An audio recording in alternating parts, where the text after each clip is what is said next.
Yeah, I'm excited because we are gradually coming to an end. Okay, 3 more to go. So you are all welcome. I believe we all had a very beautiful week. Okay, I had a beautiful week, though it was a bit stressful, but all thanks to God, we are gathered here today. So you are welcome. Just a few announcements, then I introduce our first trainer for today. So I posted a spreadsheet on the WhatsApp group a few days ago. Okay, so if your name is on that list, it means you have not done all the assessment. Probably you did it, but you did it late. So that's why your name is appearing there. Or you did and you didn't meet up with the cutoff point. It means you have to redo again. So you have to get up to 60% assessment done before you could graduate and also get your certificate on the day of graduation. I believe I am cleared. So if you still have some doubts inside of you, you can feel free to chat our WhatsApp number, all right? So I will always be there to give answers to your queries, all right?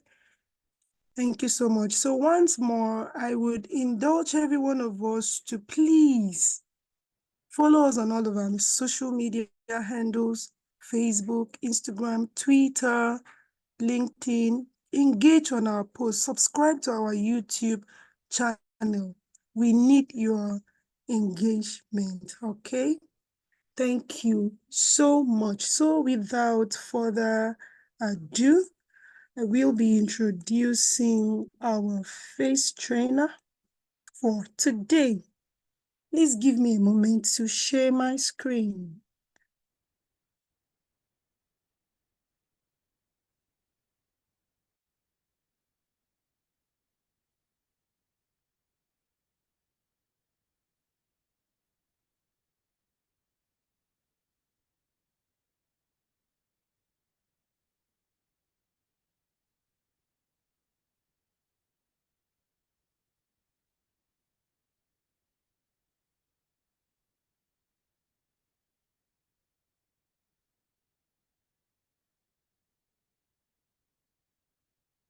I hope you can all see my screen. All right, so the face trainer for today is none other than Tinuke Ogumbayi. I'm sorry if I didn't get that correct. So she will be taking us on communication skills, that is presenting and writing skills.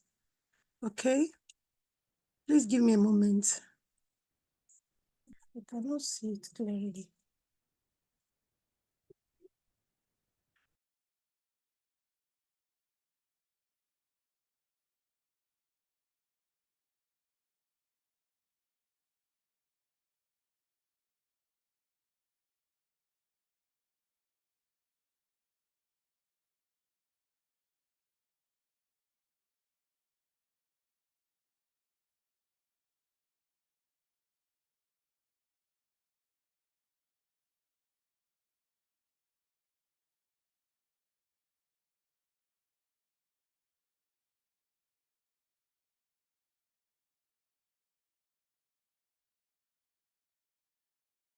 Please, I'm sorry about that. I'm sharing my screen right away.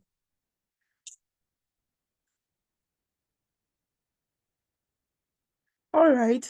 So our first trainer for today, who will be taking us on communication skill, is Tinuke Ogumbiyi. Tinuke Ogumbiyi, popularly known as Tina, is a practical engineer with over 11 years work experience in both Motorola and BlackBerry in US and Canada. Originally a computer engineer from Obafemi Awolowo University in Nigeria, Tina obtained a master's degree in telecommunications from Southern Methodist University, Dallas, Texas, before doing an executive MBA program in Richard Ivey Business School, University of Western ON, and switched to banking. As a banker, Tina has worked in both TD and Scotiabank with over 7 years experience in the financial sector as a risk manager and mitigation strategist.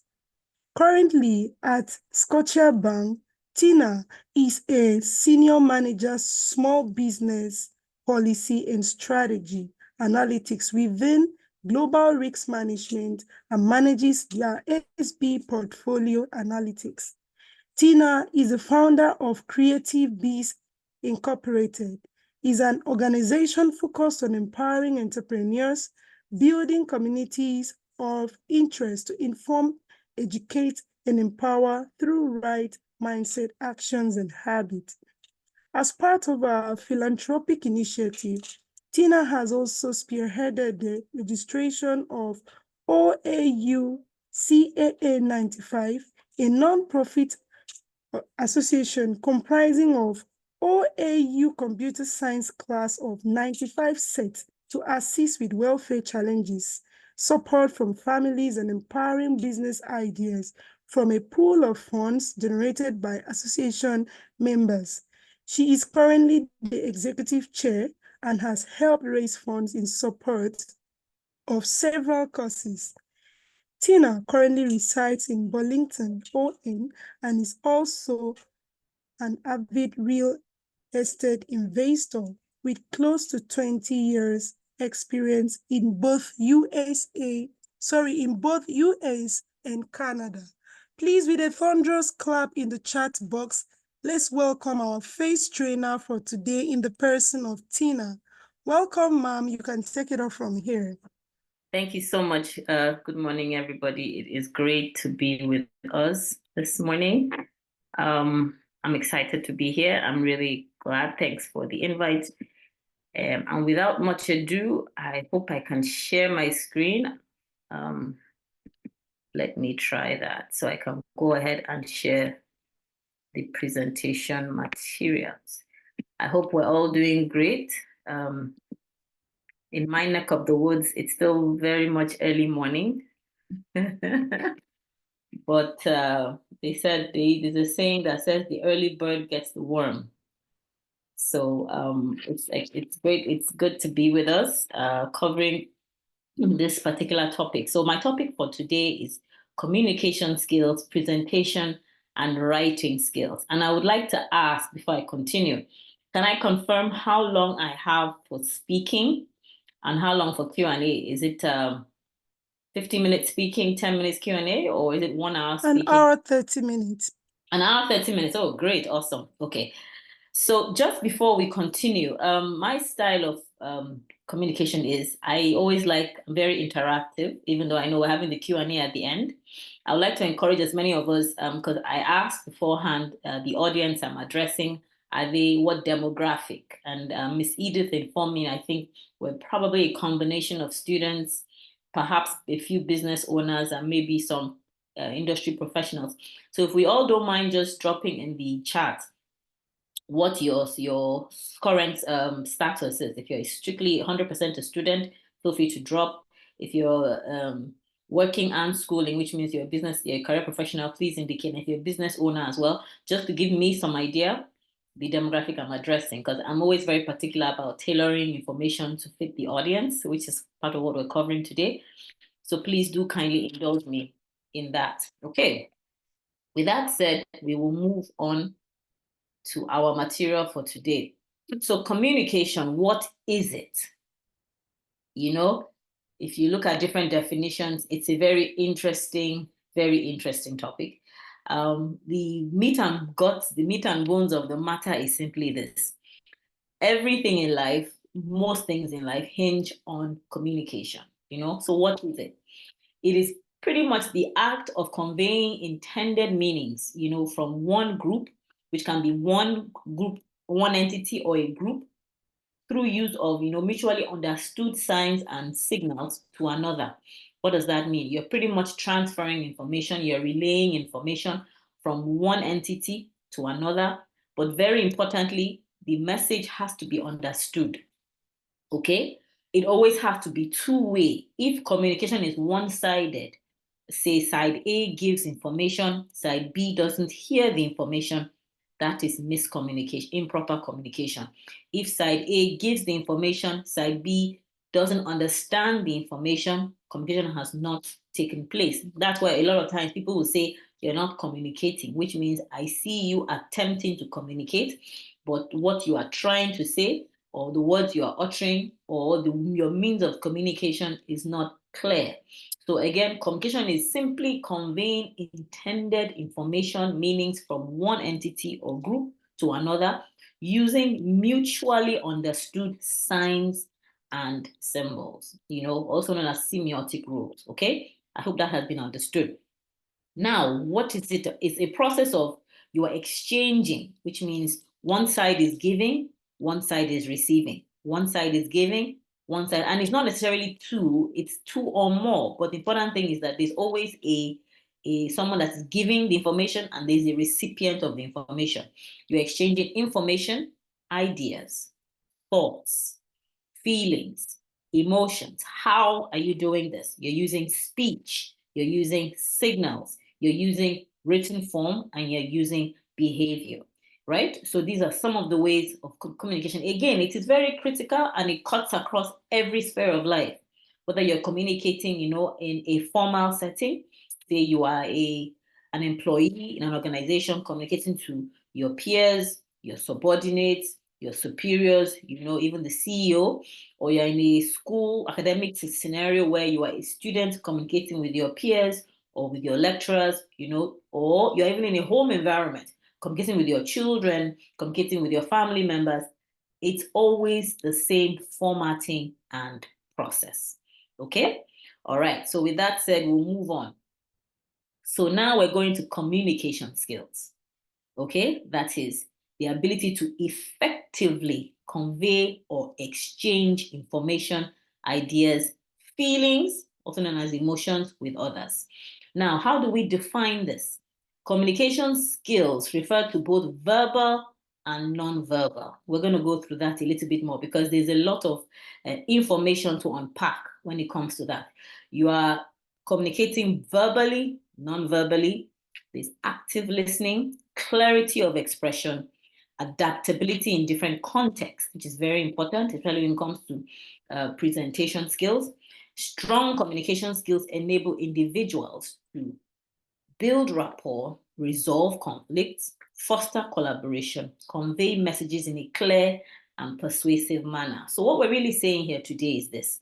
In order for you to effectively communicate, there are some strategies, there are some, call them molds, or there are some, active, skill sets, as they call them, that you have to engage in order to ensure that your messaging, your content, your intent, your idea is passed across effectively, that what you are trying to convey, your meaning, is understood in the context you are trying to convey it. I hope what I'm saying is clear. Now, examples of communication skills, which we're going to go through, there's active listening. It sounds very simple, but I tell us it's some of the hardest thing because people can be nodding in agreement, but really they're really not assimilating what you're saying. So listening in and of itself is a skill set that we all need to develop and continuously develop. There's verbal articulation, just like now I'm speaking to you verbally. You can hear and I'm hoping articulate and understand the words I'm saying. Non-verbal, we'll go through that because it's amazing how much of our communication is actually non-verbal. There's empathy. In fact, I think in the corporate world now, empathy has become such a powerful tool that even as a leader, you are encouraged to lead with empathy. It does not mean you delimitate or you reduce the impact of work effort or work ethic, but empathy, or some always known as compassion, is now becoming a very strong advocate to say that when people understand you as an empathetic leader, you create a whole new environment, opening up, better causes for discussion, and communication. conflict resolution, written communication, presentation skills, and a very powerful one, which is negotiation. Okay? So with that, if there's any questions as we go along, just note your questions, and because I really would hope this opens up different avenues for questions in our minds. Now, communication, like we're saying, you are conveying information from one channel to another, from one resource or individual or group entity to another. So therefore, it becomes a process. Okay. Now, what is this process? You have output, the input, information. This is one end is producing information. You have the message, and you have the output. What I mean, how I communicate it, how it is understood. Okay? At this point, I want to stop and say, the irony is not included in the lesson notes, but I wanted to also add very importantly that there is a rule that has been designed. Somebody, Albert Merabian, we may have heard about him.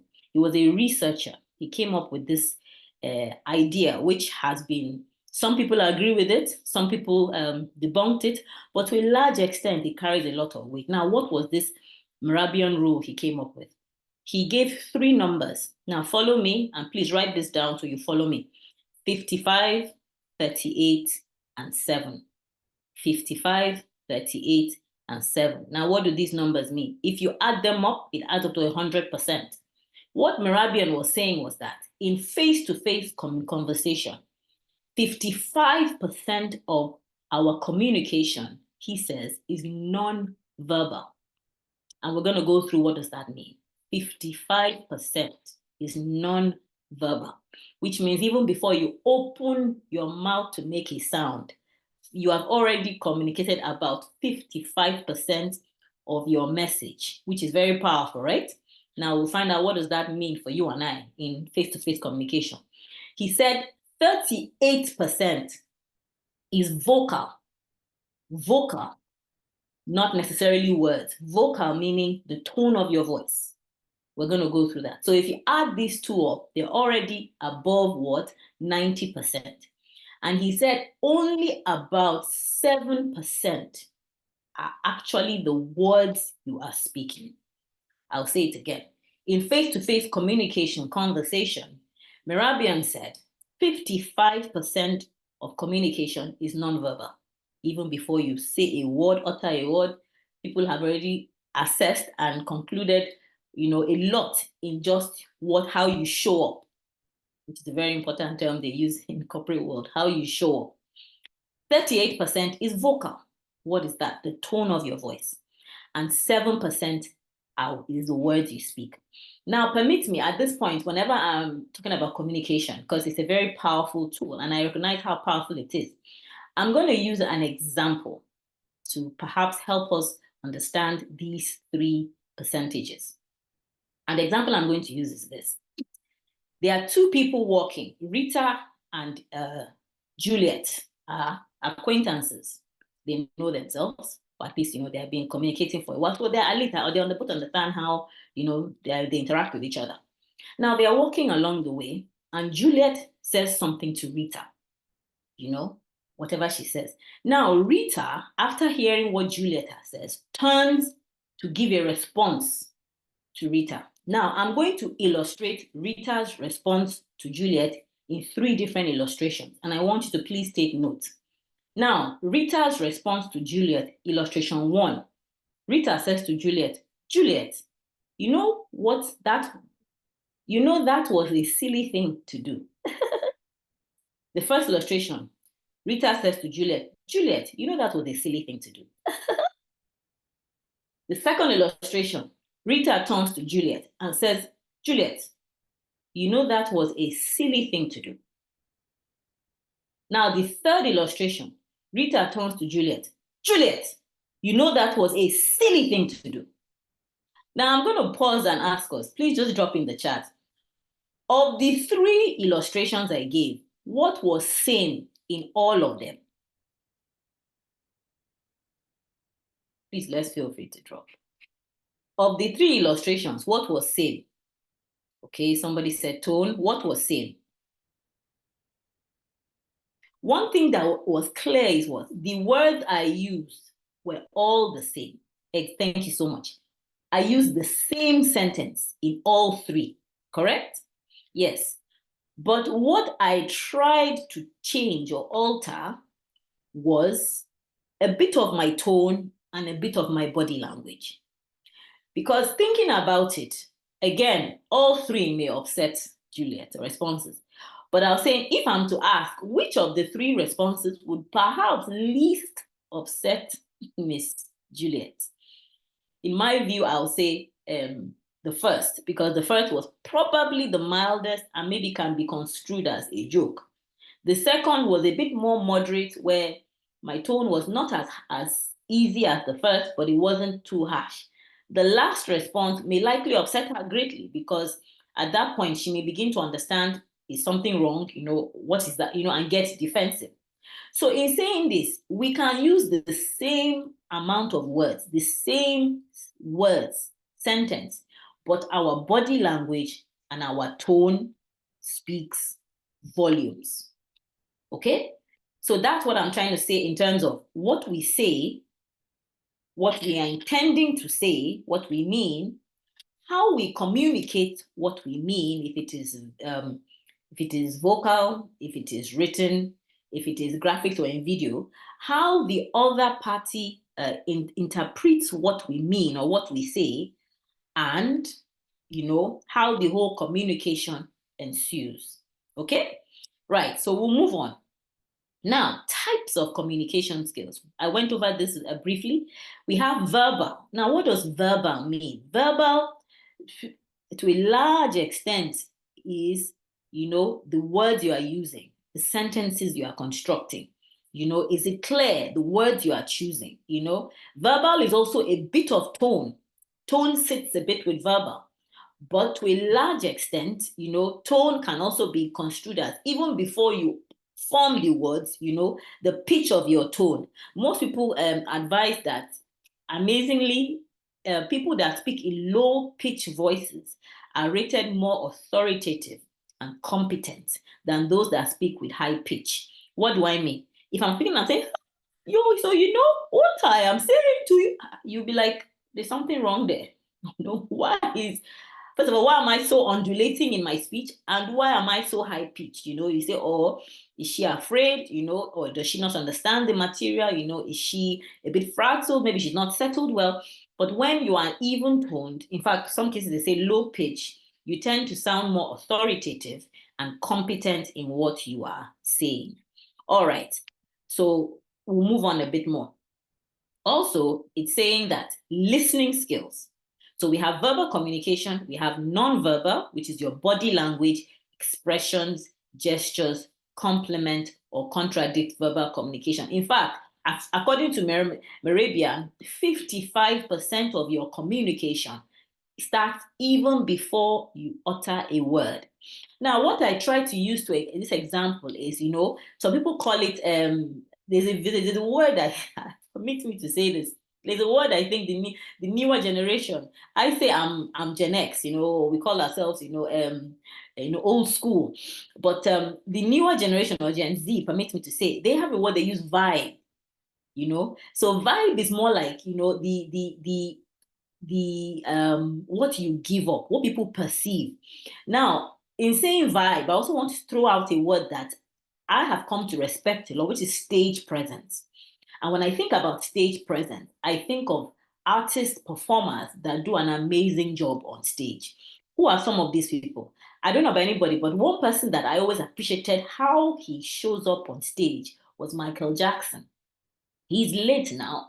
When Michael shows up on stage, if you watch any of his concerts, people start to scream by just his appearance. Why? Because the man was full of drama, very dramatic.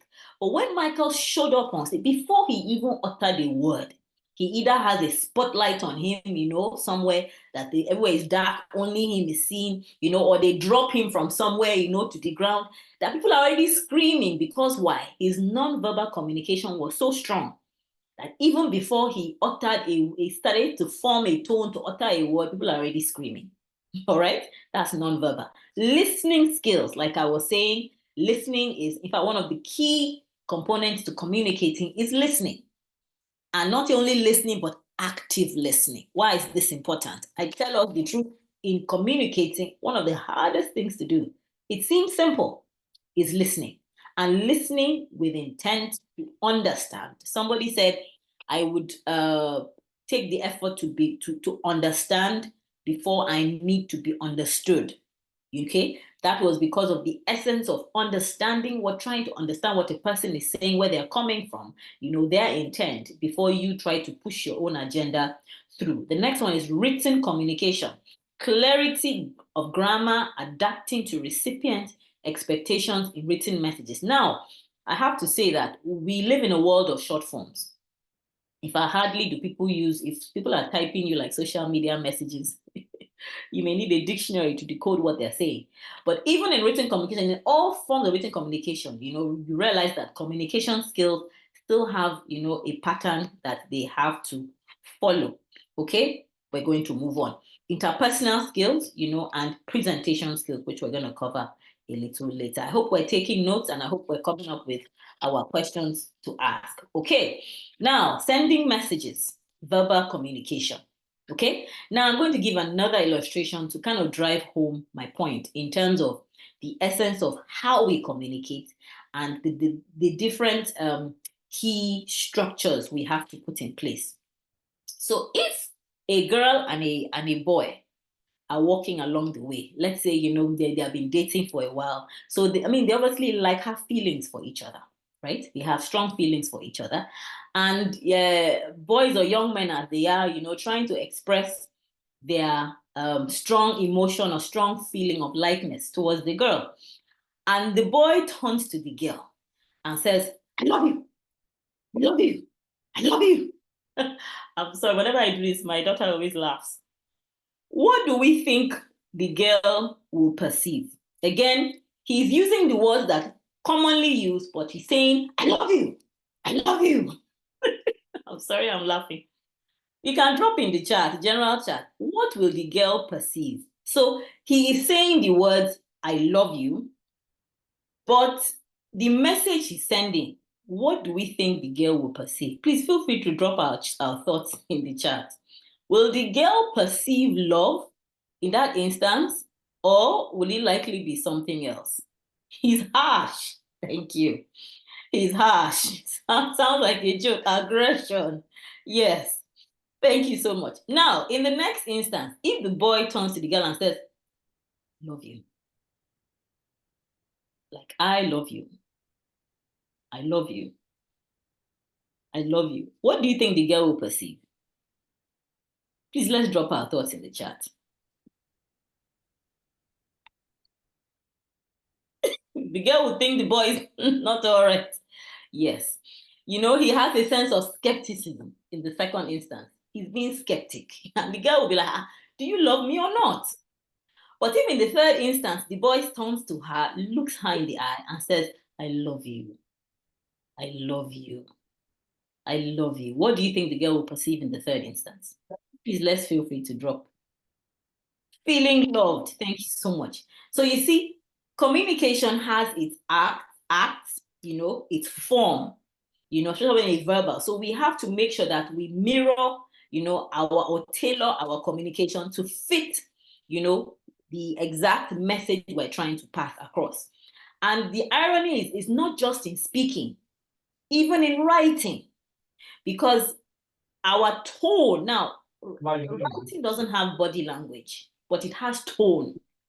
If you're writing for an executive audience, you're writing to address CEOs or CEOs addressing a press conference, the tone matters. The tone we use, whether we're writing. I think somebody may need to mute their line. Thank you. The tone we use matters a great deal, even in writing.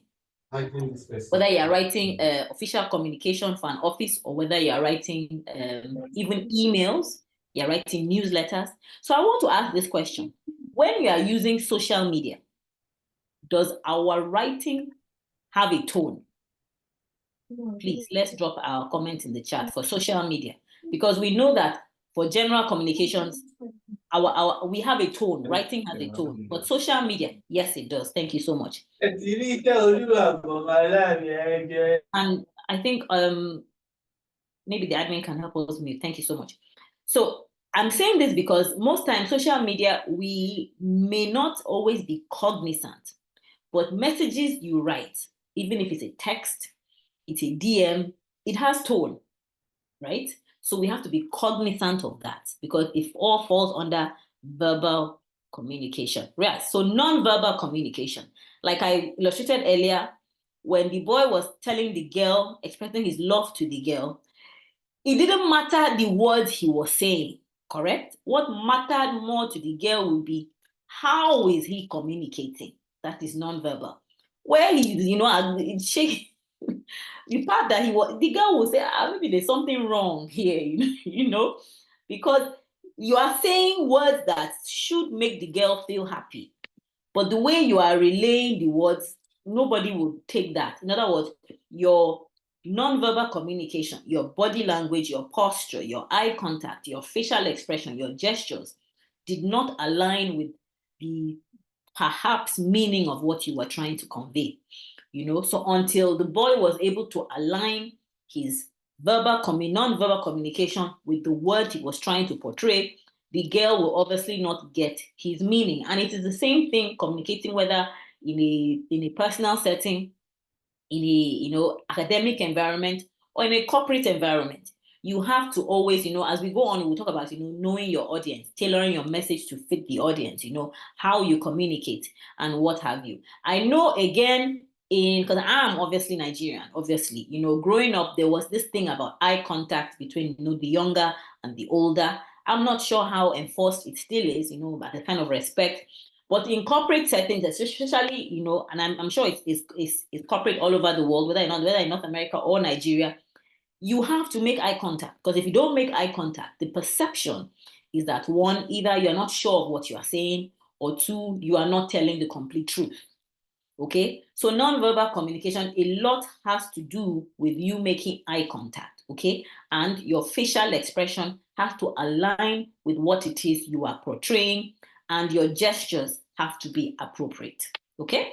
We'll move on. Now, non-verbal, like we were saying, what are your eyes saying? Are you relaying irritation, anger, that you are moody? Are you relaying doubt, hesitation, or suspicion? Or are you relaying, that you are pleased and you are okay with what you are communicating? It has to fit the communication, it has to fit the intent of the communication. Very, very important. Okay. Again, facial communications, there are different types. If you're happy, you're sad, you're angry, you're fearful, you're disgusted, you're confused, you're in contempt, you're thoughtful, you're shy, you're funny, you're surprised, you're excited. These are all different. And the irony is that regardless of what culture or race we are from, anger is anger all over the world. Sadness is sadness all over the world. Joy is joy, because we all understand when somebody laughs with their eyes and their whole face lights up, everybody responds to that. Just like they say, the shortest distance between two people is a smile. If you smile at somebody, regardless of the distance or the circumstance, you are communicating, in fact, volumes. Just like if you frown, it says a lot more than even before you open your mouth to say a word. Okay, I think we're fully understood about non-verbal communications. It has to do with, just to recap, non-verbal starts with, eye contact, facial gestures, which eye contact, facial, and gestures. Okay, I believe we have that in play. Now, moving to non-verbal. Non-verbal, okay? What is your body language saying? Now, in the A illustration here, who can tell us, drop in the chat, what is when you have crossed arms and crossed legs in a corporate setting? What does that mean? I'm interested to get our responses. What does that mean? When you cross your arms, more especially, your legs may or may not be crossed, but when you cross your arms in a formal setting, I'm attentive, okay, that's awesome. What else? Anybody else paying full attention? Okay, all right, that's good. I want to also illustrate that in some formal settings, crossing your arms has the opposite of attention. Closed mindset. I agree with you. That crossing your arms means I am closed. I know it sounds counterintuitive, right? That crossing your arms, the person you are addressing assumes your mindset is just as close, like you are not with them. So I want to encourage us to be very cognizant of the formal environment you find yourself. Because especially when you are in meetings and stuff, because if you watch, because I'm very attentive. If you watch CEOs delivering whether it is, a statement online, or even in a formal setting, I haven't seen many CEOs cross their arms. Why? Because most of them are cognizant of crossing arms can give the impression that you are closed off. You are closed off. Okay? Now, the B illustration where the gentleman is, he's sitting on the chair, but his gesture is telling us something. What do we think the B gesture is illustrating to us? Anybody want to help us out? The B gesture. The B gesture. Impatient. Yes. Yes. It's like he has things to do. It's like he's trying to get up, but he's maybe only politely trying to allow you to finish your sentence. But once you put your arms on your hands on your knees, trying to, make it as if, I'm done here. I'm done here. So, these are some of the non-verbal that we have to take note of. The C, what is that telling us? Anybody want to help us out? The C, what is telling us?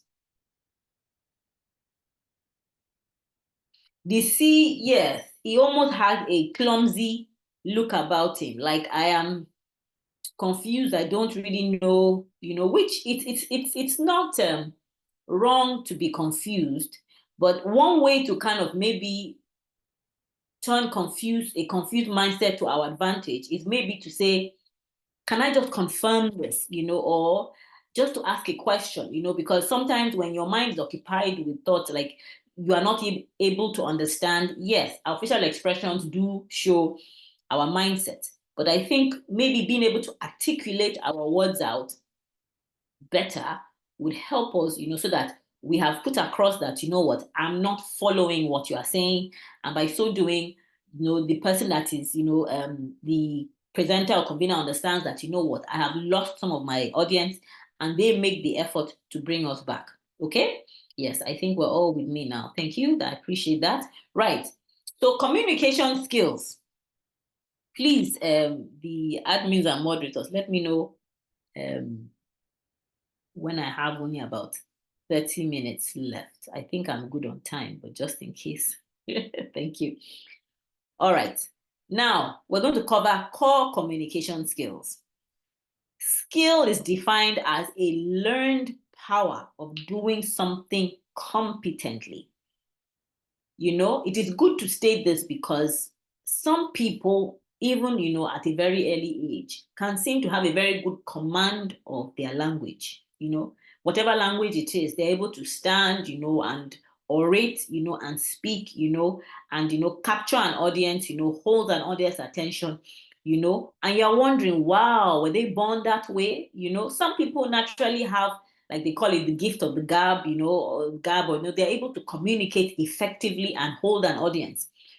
Some people have to learn the skill. I always like to say that people that have known me with many years will tell you that as a child or younger, I had a much worse stutter. I had a stammer. And the question was, when you have a stammer, it's almost like, your brain is working much faster than your mouth is speaking. And so the two don't always, align. So you have to learn to slow one down. Either you slow down your speech so that you communicate effectively, so that what you are thinking flows through, so people understand you and can follow, or you learn to pace your thinking so that your mouth doesn't feel like, it's having to talk more than it can handle, and people are not following you. But I'm just saying that communication is a learned skill. Whether you are naturally an introverted person, or naturally extroverted, or naturally, someone that prefers not to address a crowd, All you need to do is, work on the skill set, and you find that you would be just as competent. And, the irony of the thing is, like I always tell everybody, when you're presenting before formal audiences, executive audiences, I have learned to actually record my voice ahead of time.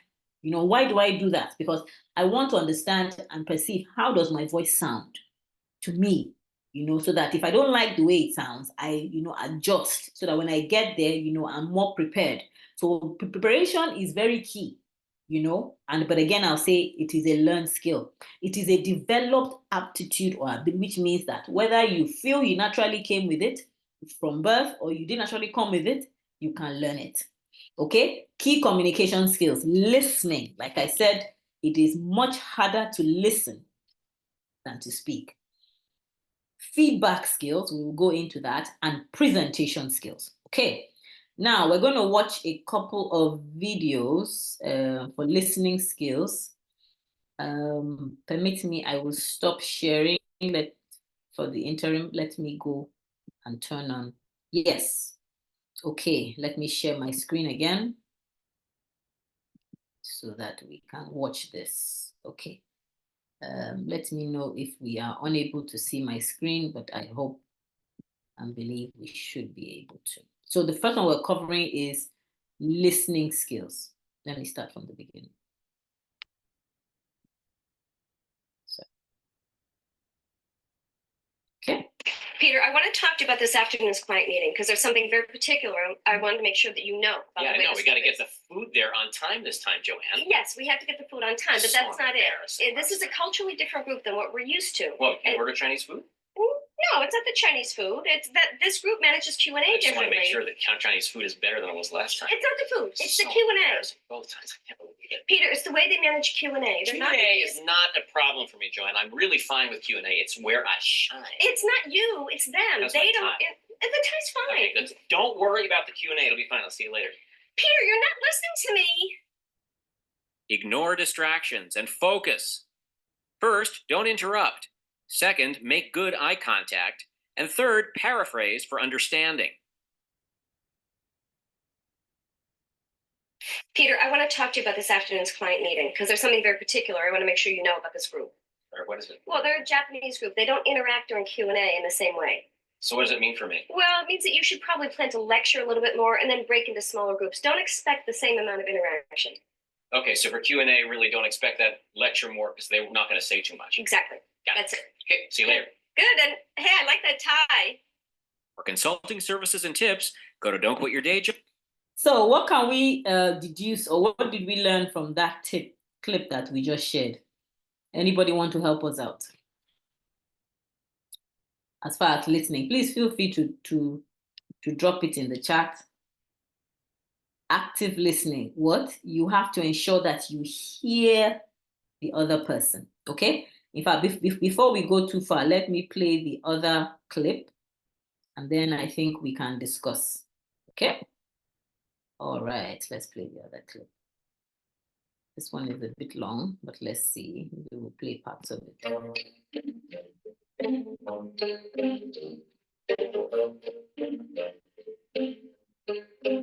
And that's how you make the best sandwich in the world. No, it isn't. Yes, it is. No, it isn't. Oh, yes, it It is. is not. It's true. No, wait. Yes, it is.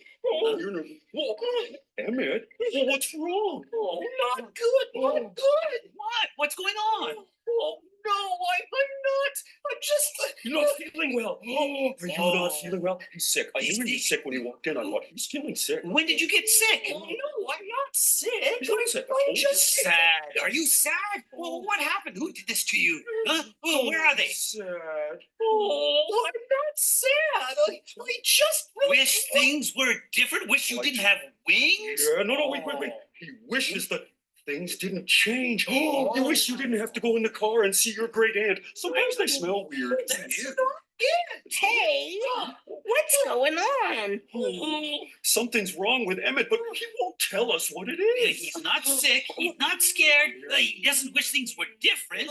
What? We've asked him everything. Yep. But have you stopped a moment to listen to him? Well, maybe Not a little. really. Oh, damn it. Okay, calm down. Okay.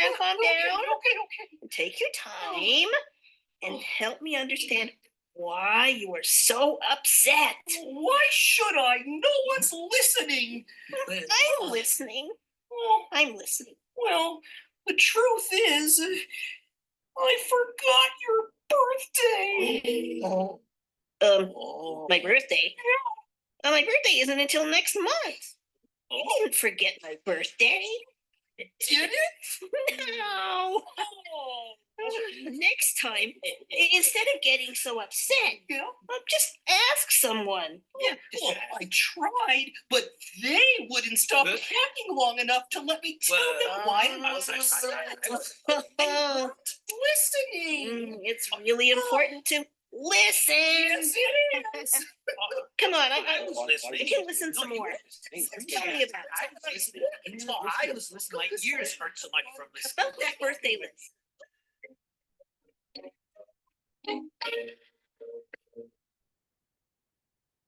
Awesome. Can anybody relate to the illustrations we just showed? And can anybody relate? There were continuous interruptions in the first part. While the second part, there were no interruptions. Absolutely. Can anybody relate to how frustrating active listening can be sometimes, Because sometimes, number one, we're impatient, we don't even want to take the time and the patience to really listen and hear the other person out, especially if the other person doesn't have their thoughts, organized. They don't have, their thoughts gathered together. And you're saying, you know what, I really don't have the time. In fact, there are times you almost want to tell the person, can you just tell me the issues in bullet points? Or you say, can you just send me the bullet points of, but it's an art. I keep saying it's an art.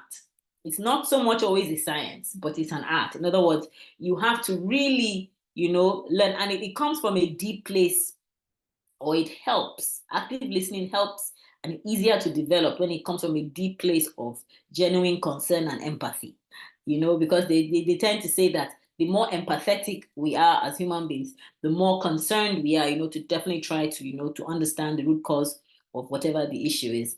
So for those that may struggle with active listening, I encourage us, don't be discouraged, just keep at it, but it's important to figure out what are some of the key tactics, strategies I can use to improve my active listening, okay? Active listening helps you to ensure that you hear the other person and that the other person knows you are listening to what they say. Now, active listening skills in practice. What does this mean? You paraphrase, very important, but you don't paraphrase while the other person is speaking. You allow them finish, and then you say, okay, just to make sure that I understand what you are saying, this is what you know. So you paraphrase and you repeat or you relay what you understood by what they said in your own words. It's helpful because you are using your mouth, and your words, to alert your brain, to get your brain continuously working, right? And the other person will understand if you truly understood them or not, okay? You ask open-ended questions. What does that mean? You ask questions to assist the other person walk through their own thoughts. You don't ask questions that are dead-ended or seem judgmental, because then the person will close off. So ask open-ended questions that will enable them engage, in the discussion. Ask specific probing questions. It's just to kind of understand further, but also there have to be sensitivity in the fact that not everybody may appreciate the probe. Now, people may come to you with a challenge or a problem, but sometimes they don't necessarily want you to solve it for them. Anybody have that happen to you? So you also have to be sensitive to understand, okay, what will be considered, appropriate or acceptable to ask and what may not be, okay? Use short verbal affirmations, very important, because you are trying to get them, to kind of relay. So the first thing you want to do is definitely make them feel comfortable, which comes from the display empathy. And how do you display empathy? Active listening, they usually say, you usually try to nod and smile, and you can use, short expressions like, What is that all doing? It's just to get them to a place of comfort and feeling understood and heard so that they can open up and express themselves. I hope that makes sense. share similar experiences, that after you have heard the person out and what the challenge may be, then you can try to create common ground by giving them experiences you have gone through that may mirror or somewhat align. And if you don't have any, it's okay. You can simply say, well, I mean, I appreciate your telling me this. I appreciate what you went through. I appreciate what you are going through. It helps to make the other person feel heard. Okay, recall previously shared information. Well, if it relates, in the instances where they relate, nod, like I said before. Nodding is a very helpful active listening tool because it gives the person instant feedback that you are alerting or hearing what they are saying. A smile always helps, obviously, because a frown would have the adverse effect to a smile. Avoid distracting movement. What that means is don't be twitching. Someone talking to you and you're twitching. Or the person talking would pause and ask you, I hope everything is okay. Like the person came to you to relay information, but you don't seem in the frame of mind to receive it. They'll be the ones asking you if you're okay. Okay, and maintain eye contact. Again, eye contact is very important. I know cultures like mine had a thing about the younger not looking the older in the eye, but in a corporate, or academia environment, I believe that should not be the case. So I hope this has been helpful in terms of relaying to us. Yes, and there's a saying, we have 2 ears and 1 mouth, use them proportionately. However, I have to say that active listening is a skill we will develop as time moves on. And we also have to try the patience route, because especially with people close to us, the closer they are to us, the more we tend to jump to conclusions. Like the stuffed animal example, the stuffed animals, what they were doing, because they were close friends of the person that showed up. Can we mute our lines? Is it possible? This admin, maybe you can help us mute whoever has unmuted.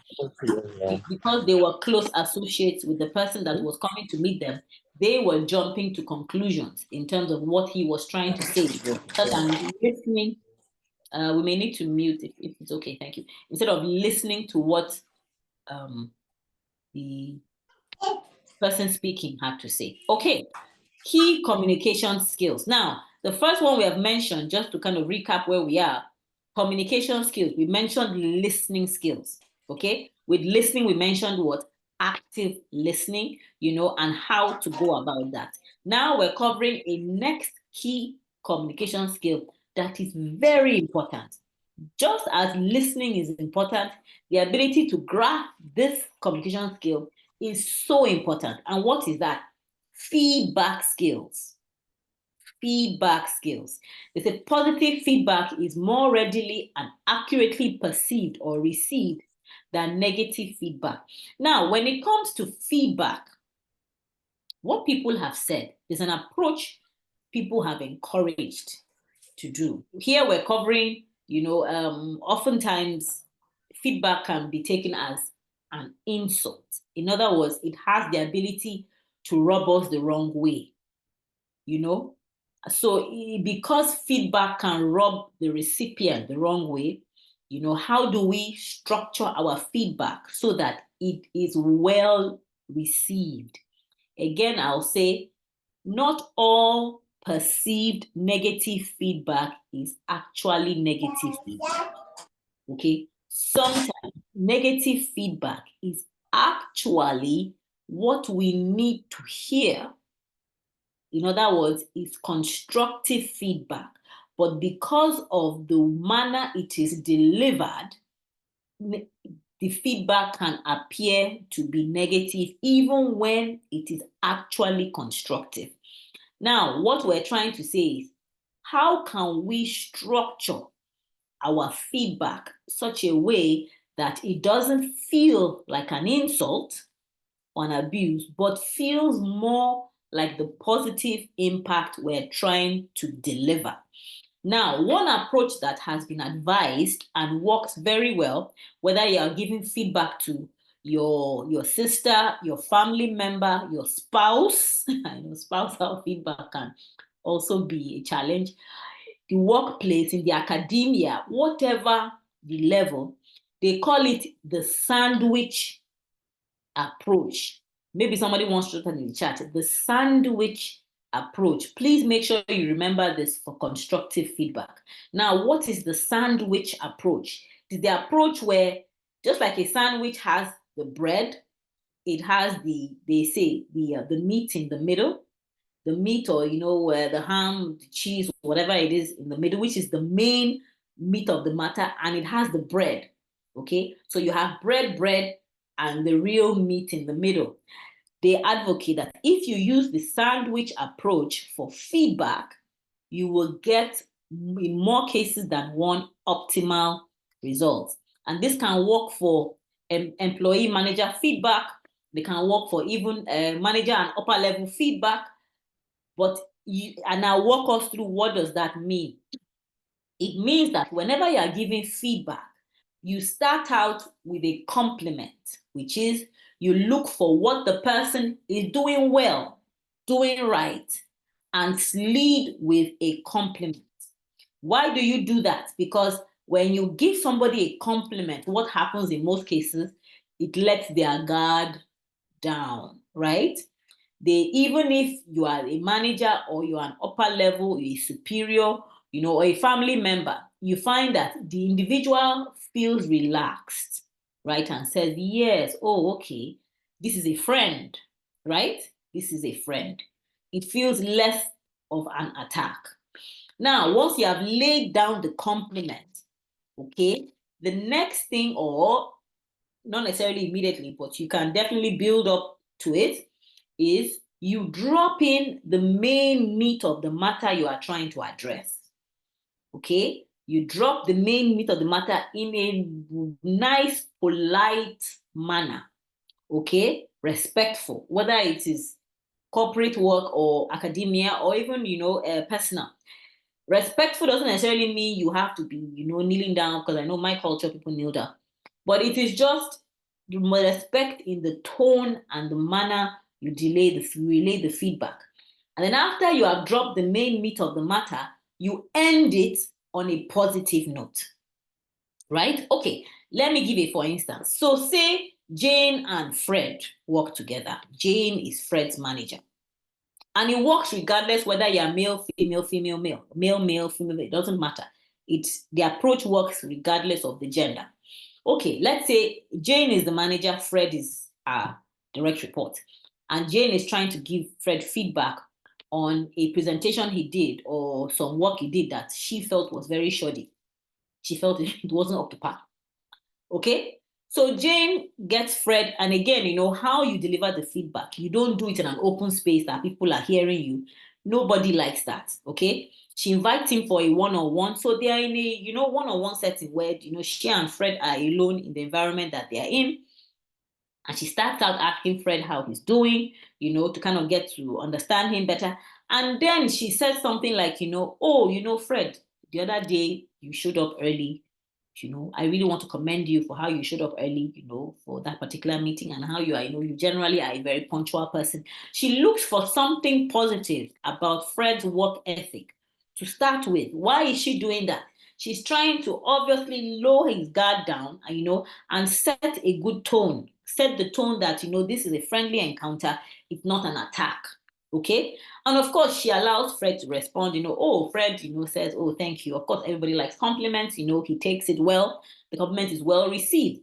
And then she can go on to say something like, though during the course of your presentation the other day, I noticed you were a bit either, you were a bit fidgety or flustered, like you didn't quite, there was something, going on there. Can you tell me more about it? What is she doing as well? She's giving him the opportunity to, state his case, to kind of, defend or justify the action she's talking about. Now, she doesn't go to say things like every time you deliver, you are always, because if she doesn't highlight a particular event, it now becomes like, when is it every time? Because everybody can always attest that even if I do things 9 out of 10 times, at least 1 out of 10, I wouldn't do it that way. So she's trying as much as possible to get him off the defensive. So she picks particular instance or 2 particular instances to highlight. So she does not use words like every time, you always, because we want to make sure that people don't get defensive. And she allows Fred express himself, because everybody always has a reason. Whether it sounds like an excuse or it's genuine, cogent, everybody would definitely jump at the chance to defend themselves. I believe I'm at my 1 hour mark. Thank you so much for the admin. I believe they're about to let me know. And then once she has heard him out, she can now prefer her, opportunities for improvement, and she can even set up as, okay, a coaching scenario. Okay, why don't we do this, do that, but she now goes ahead to suggest, what do you call it now? Actions, to mitigate against the problem. And at the end, she can end with something like, just want to appreciate, your years of service. You are a very loyal, a diligent employee. Why? Because everybody always wants to end at a positive note. Thank you so much for that. Awesome. Okay. So after I've said that, we will now go into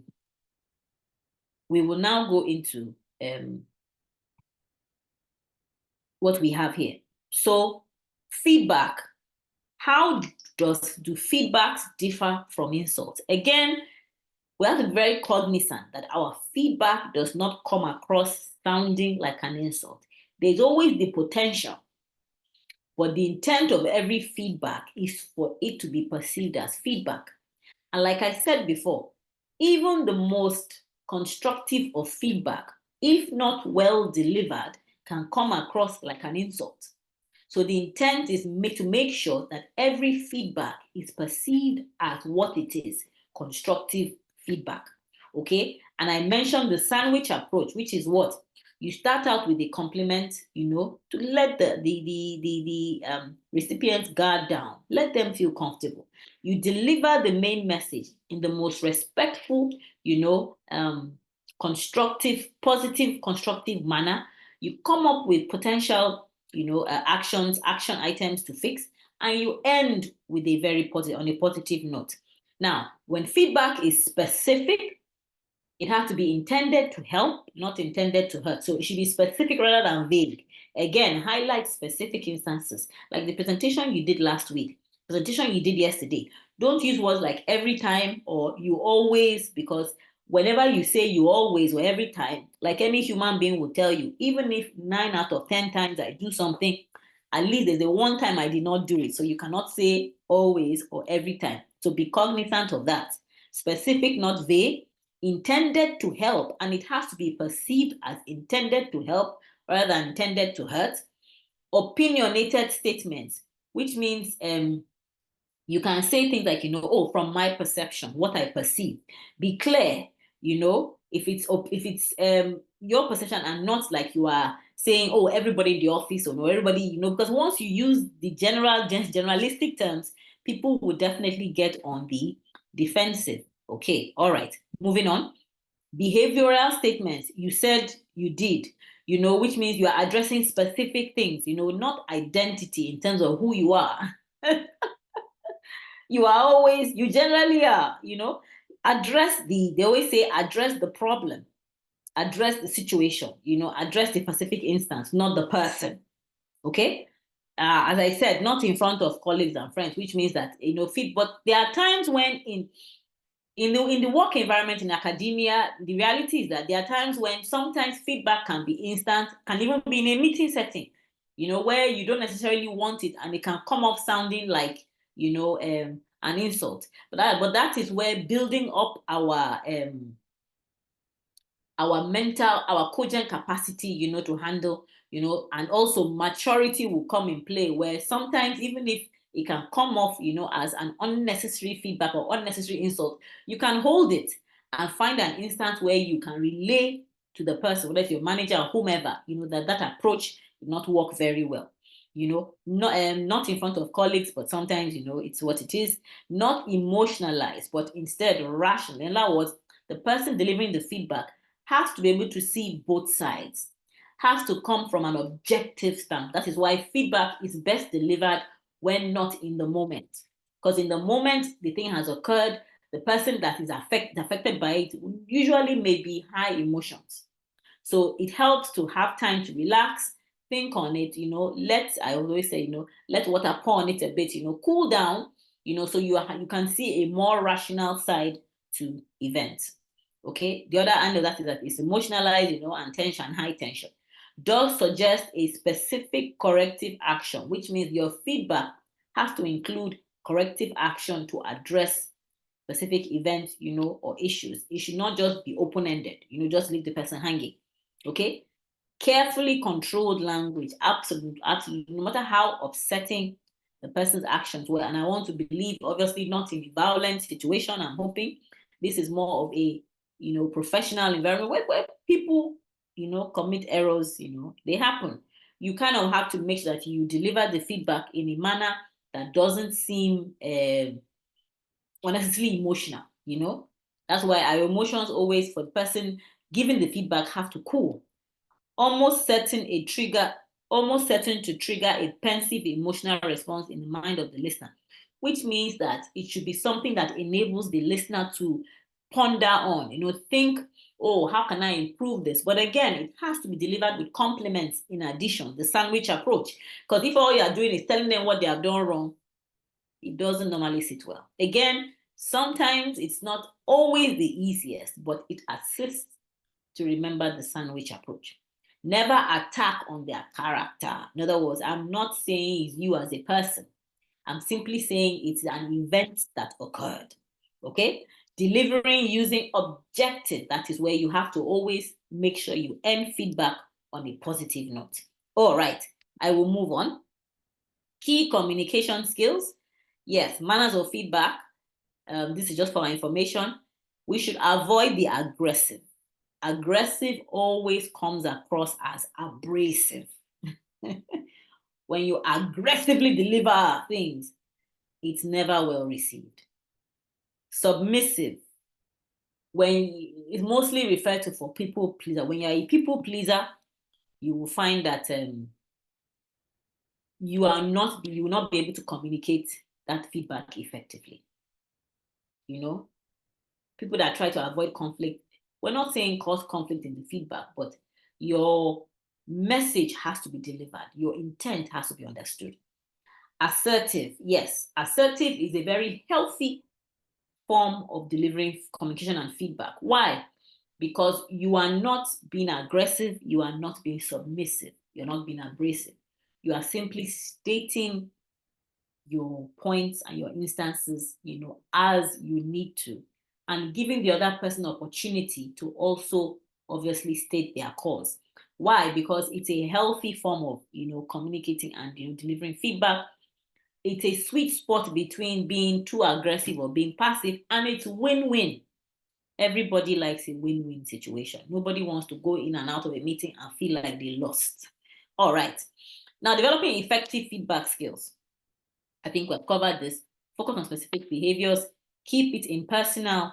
Let it be goal-oriented. For those of us that know the acronym for, when you are setting goals, or you are trying to achieve a goal, it should be a SMART goal. That it should be specific, it should be measurable, it should be attainable, it should be realistic, it should be time-bound. That's SMART. SMART goals. Okay, it should be well-timed.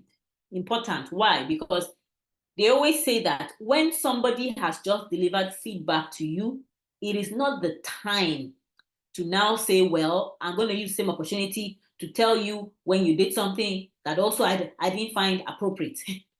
I know it's the human tendency to try to give back fire for fire. We all tend to have that tendency. But the recommended approach is, when somebody has chosen to give you feedback, receive the feedback in good faith, and then look for another opportunity if you feel you also have to give them feedback, to relay your own feedback. Is this helping us? Okay. Ensure understanding. Start on a positive note, end on a positive note. Direct feedback toward behavior that is controllable by the recipient, which means that don't come and tell them things that are beyond their control. For instance, something that they did not do, you now put the blame on them. Okay? Let's be sure that the feedback is appropriate for the audience. Okay. Presentation skill. Now, this is the one. So we've covered 3: listening skills, feedback skills, now presentation skill. Okay. What is it? Ideas, concepts, or issues talked about or spoken to a group of audience. Presentation is very important. In fact, they always tell you how you present your address, how you dress, you know, how you show up matters a lot. And show up, not just how you show up, how I'm here, but how your presentation, your packaging is very important. People have tuned the packaging to mean branding. In other words, your packaging, your whole persona becomes your personal brand. How people perceive your personal brand is how they will perceive you. You will perceive your personal brand, you know, as someone who is able to articulate their thoughts and deliver their thoughts. They would want to be associated with your brand. People perceive you as someone that is not able to articulate their thoughts. Obviously, you know, sometimes the reverse can be the case. But presentation, what is it? Okay, you are conveying ideas to a group, you know, of audience. So how do we do this? What makes presentation a good presentation? Aspects in development of a good presentation, you know, you have to be self-centered, understand yourself, know your own self in terms of what are your triggers, you know, what do you need to work on, what do you need to address. Audience, know your audience, very important. Have an idea, who am I speaking with? Like they always say, good presentation should be understood by even a 12, 13-year-old. That if you communicate and teenagers find difficult to understand your communication, then you have not communicated. In fact, that the best communication should be able to be understood by a 7, 8-year-old and an 80-year-old. Okay? Communicate at a level where simple. You know, growing up, they taught us there's this illustration. Don't worry, I'll soon be wrapping up. That there was a house on fire. And somebody that is known for his big verbose grammar was trying to explain that a house is on fire. He was running for help. And he used the words multitude, multitude. A magnanimous conflagration is consuming the edifice of my domicile. And I never forgot that statement. And they kept saying, what is he saying? We don't understand him. What he simply meant was, my people, my house is on fire. That is all, you know, so the essence was, so why the big grammar, you know? So simple is, and then subject matter. For you to present well, know the subject matter in question, okay? So self-centered, understand yourself, you know, kind of, you know, what and where you need to work on. Like I said, when I'm presenting before large audiences, sometimes I even pre-record before I present to hear myself, how I sound. Know your audience, tailor your material to fit your audience with illustrations, and don't go reading off, you know, aspects in development of a good present. No, if you're reading off, in fact, most senior level executives don't like that. Don't like that. You know, bring the element of you to the presentation. Show your preparation. So skills required to give a presentation can be developed. Preparation is key. Okay, moving on. Key communication skills, presentation skills. Okay, the 5 questions you need to ask, very important. What is my content? Why do I need to present this? What's the purpose? Where will you be presenting? The place? How? What are you using to present? Is it slides? Is it video? You know, is it in person? You know, how are you presenting? And who? So the what, the why, the where, the how, the who. Okay? Very important. What makes a good communicator? Oh, lots of things going to be a good communicator. One of them that's not added here is practice. But you have to be clear in your messaging. Your timing has to be sufficient. Adequacy in delivery and integrity. How do you assess integrity? By delivering the material in the way that seems sure, purposeful, and confident. Okay? All right, importance of good communication skills, what it builds. We can't necessarily go into this because it's quite detailed, but you know, yeah, by being a good, sorry, the top of it is chipped up, but I believe some of us may have the material handed out, the slides handed out to us. It helps us build good relationships. It helps us in conflict resolution, professional success, enhancing collaboration, effective expression. Okay, so we're gonna watch this video. Let's see if I can play this video. Yes, because I think this is a helpful one. Okay. Approaches to communication. A man is sitting across the table from his boss. His boss is explaining the task to be done. Click each scenario to view what happens. Scenario 1. Sanjeev, collate the quarterly sales report and send it to me by 2. I'm in a hurry here. But sir, it's already 12. It will take me more than 2 hours to collate it. And I need to check it thoroughly before sending it to you. Listen, I know that, but this is urgent. Don't you think I would give you more time if I could? Just get it done, please. Yes, sir. Scenario 2. Sanjeev, how are you placed today? Anything urgent? I'm working on that proposal you gave me to work on yesterday. Ah, good. I have something more urgent. The quarterly sales report. I need it by 2 o'clock. But sir, it's already 12.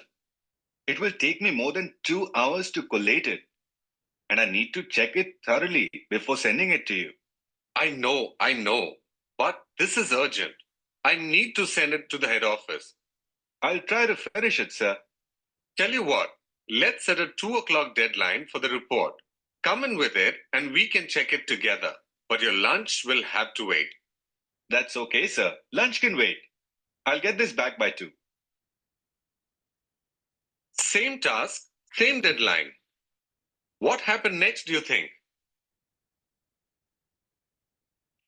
The transcripts of the conversations in both scenarios are given here side by side.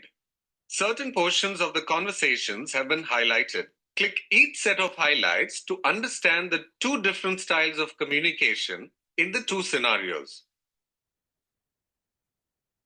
In the first scenario, the boss jumped straight to the point without any consideration. In the second scenario, however, the boss asked about his employee's current tasks and his availability. In scenario 1, the employee is immediately defensive, saying why he wouldn't be able to do the task in the given time.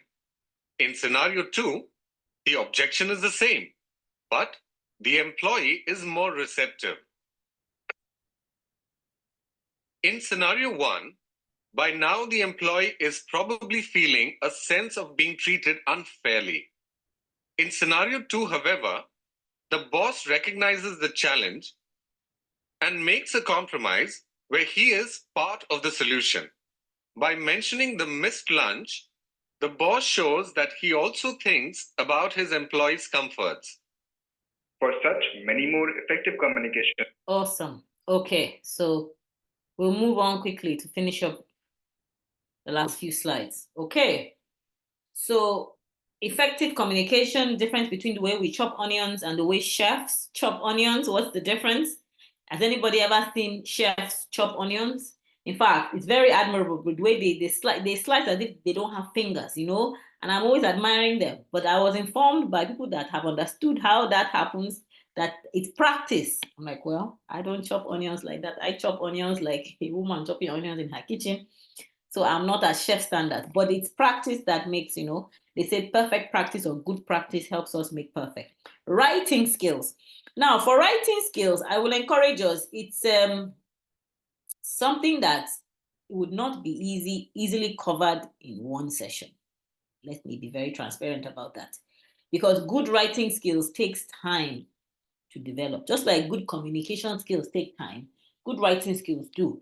And I won't want to say that we have enough time to really dig into this, but I'll give us the nuggets that matter. You know, writing first and foremost, you know, is we have to view it as my intent is to communicate. Now, the challenge most of us feel, and believe me when I say it's across board, across different ladders of employment, we want to sound professional. We want to sound like we know the material. Good. But always bear in mind that your meaning cannot be lost just because you are trying to sound professional. Do we get me? Let's make sure that we find a balance between the two, because sounding professional is that you know your onions is good, but let your meaning not get lost. In other words, let your meaning be conveyed effectively. Okay? Avoid long sentences. Avoid long sentences. I have to say that, because when you start a sentence, when we add the so and comma, the longer the sentence, the highly more likely it's for people to lose interest. A good writer has the mastery of all these sub skills. What are the sub skills? Constructive grammar sentences, putting them together, developing ideas in the paragraph, arranging arguments. You know, these are definitely things we should employ. A high degree of organization, systematic, logical development of information, use accurate words and meanings, choosing relevant and necessary details, you know, choose appropriate grammatical structures, use simple language, use being able to choose from a wide vocabulary. I say this because writing, in fact, it's a whole lesson on its own. And I don't want to belabor the point, but if we're able to start somewhere and build up, make use of the tools available. And there's one tool now that Aptelo tell us is very helpful, as many of us have access to it, is this open AI chat GPT. Yes, I will openly say so. When you are writing for a particular audience, or you want to achieve a particular tone, I've tried it. Take what you have written, paste it in if you have access to ChatGPT, and tell ChatGPT, restructure this for me in whatever tone you want. If you want a professional tone, a personal tone, you know, a positive tone, an encouraging tone, and you will see what ChatGPT would restructure for you, and you can compare your before and your after. Now, because I want to give time for questions and answers, I'm going to stop here. Appreciate, again, Transformation College for having me over. It was a pleasure, and I really did enjoy this session. Please, it's time for Q&A. I was told I only have till 11:30 in the morning, and I'm cognizant of being time conscious. Any questions that people want to ask? Oh, Gemini, yes, yes. Yes. Any questions about communication?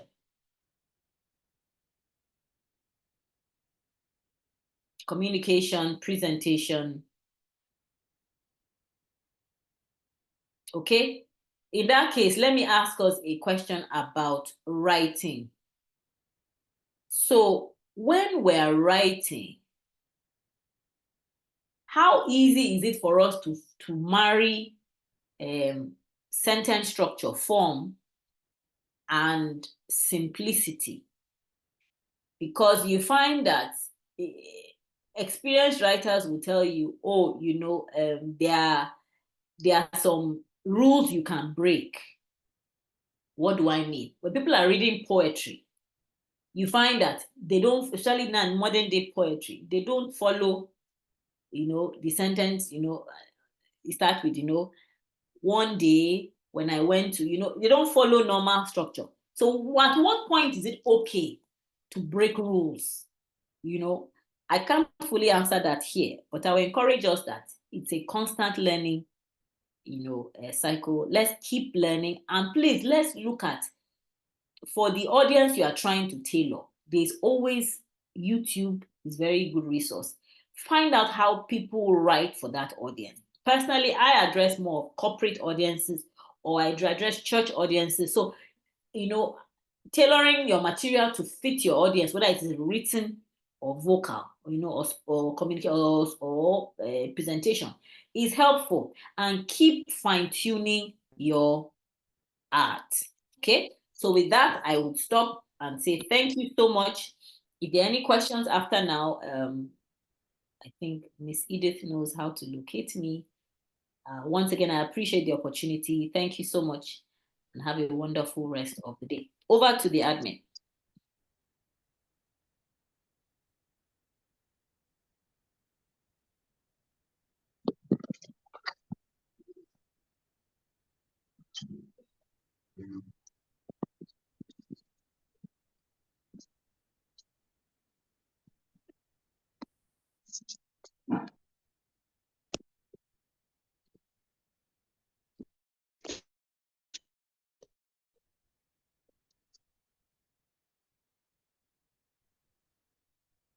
Okay, I see a question here. Sorry, since we have 2 minutes. Whenever I write, my boss keeps saying it's not relatable. Please, how do I write relatable content? Oh, that's a wonderful question. So first of all, you have to understand what is the subject matter your boss or your office or your profession is concerned with.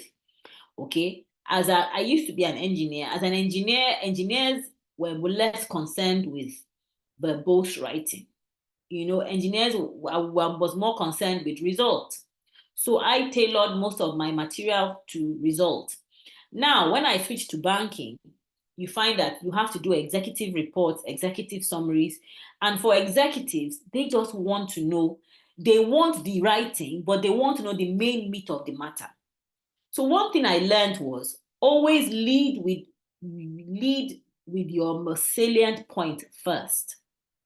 So if an issue has 3 different, or a challenge has 3 different root causes or problems, which is the most salient, lead with that first. Okay? And then itemize, and it depends. Like I said, as an engineer, they just want to know the result, you know, and you don't necessarily have to write too much grammar. But as somebody that works in banking now, your executive summaries have to be on point, you know, have to be a certain way. If not, in fact, people will not even want to read those. No matter how fantastic your analysis is, nobody wants to read it. So understand what matters most to your audience. But I encourage, always lead with your most salient point. And I will encourage you, take material written by your boss that says he can't relate to your message. Look at what he has also written. Try to align with his own formatting, because if you're able to align with his formatting, you know, you find out that then he may be more inclined to read, because, you know, you are now following his formatting. But very importantly, like I always say, make sure you lead with your most salient point first. Okay, I hope that has been helpful. Okay, any more question, comments? How do I become articulate?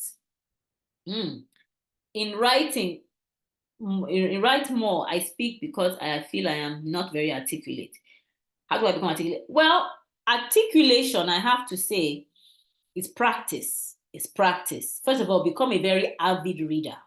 Very avid, read a lot of material, read a lot, study a lot, you know, learn a lot. One material I use Spotify a lot, audiobooks, because first of all, I'm always on the go.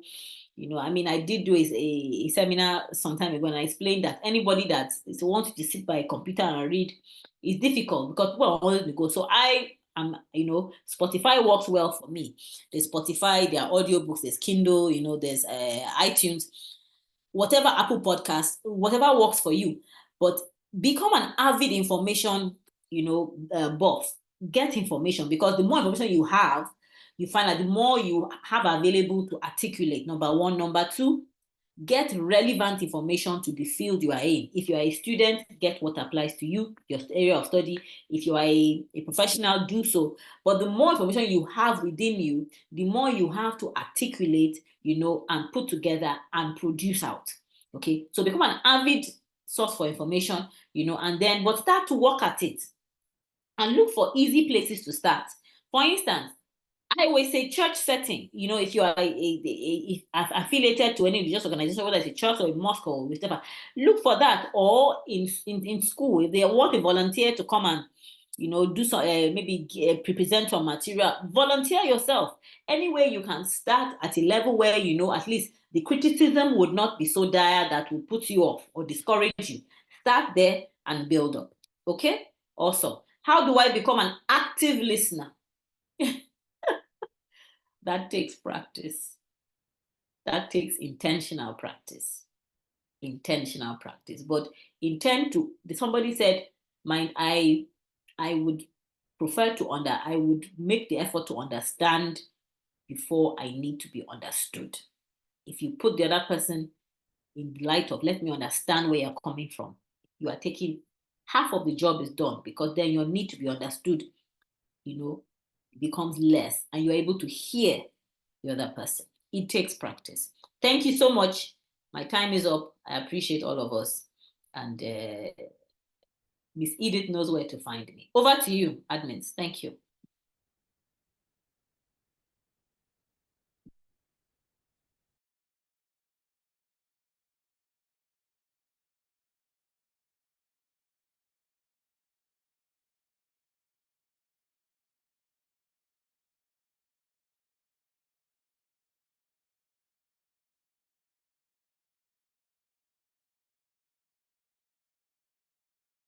All right. Thank you so much, ma'am. It's been a beautiful session with you. Thank you so much. It was good having you on the call today. Okay, we are so sorry for the network downtime. We are experiencing a downtime in our network here. So most people are in and out, even myself, in and out. So we apologize for that. Please, can we applaud our trainer for today? She has really done so well.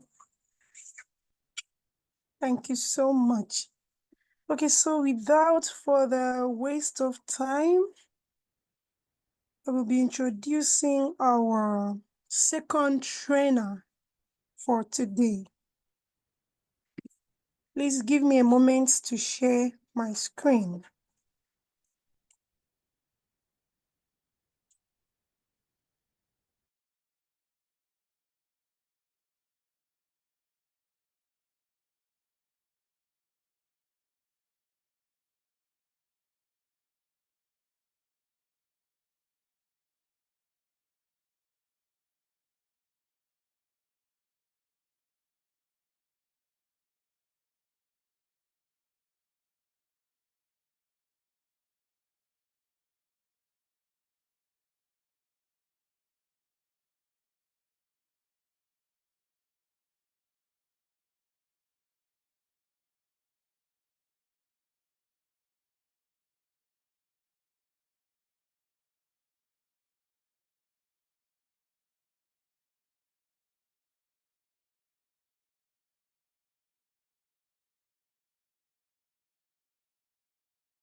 Hello, good morning. Can anyone hear me?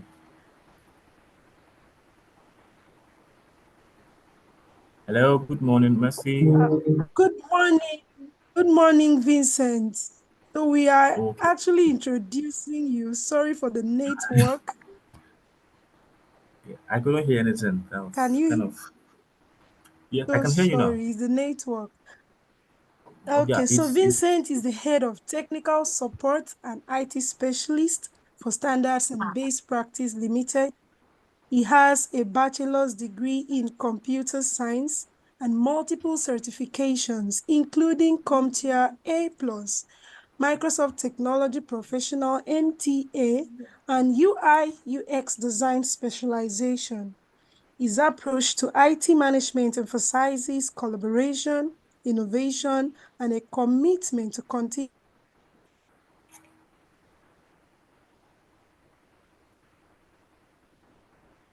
I think the network is still affecting Mercy's counts.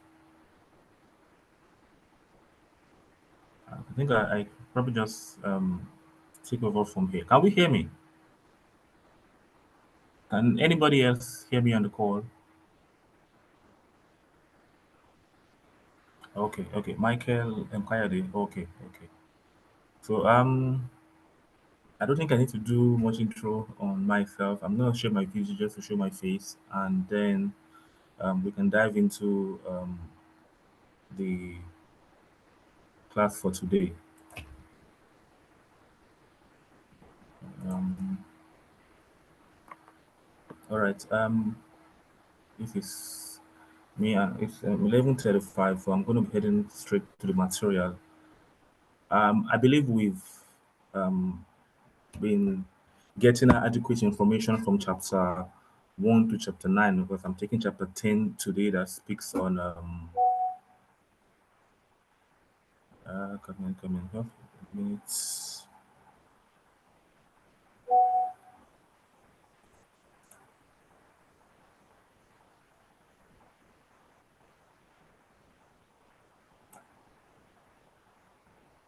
All right, can we see my screen?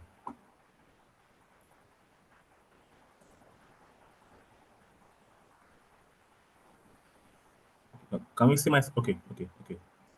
Thank you, gather sense, Rashid. Thank you very much. Okay, so we'll be looking at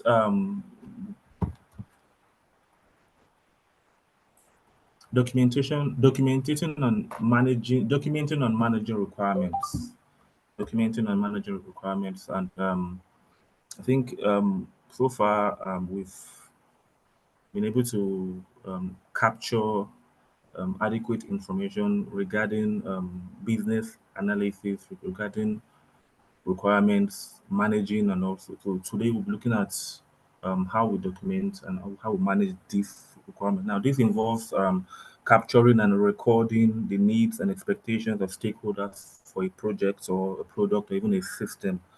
And this chapter is majorly concerned with two key elements, that is documenting the requirements that have been gathered and also managing those requirements in such a way that it's going to be communicating to the stakeholders and those involved, and also it can also be traced through the business process change. Now, there are many importance to documentation, but I'm just going to be listing out in three.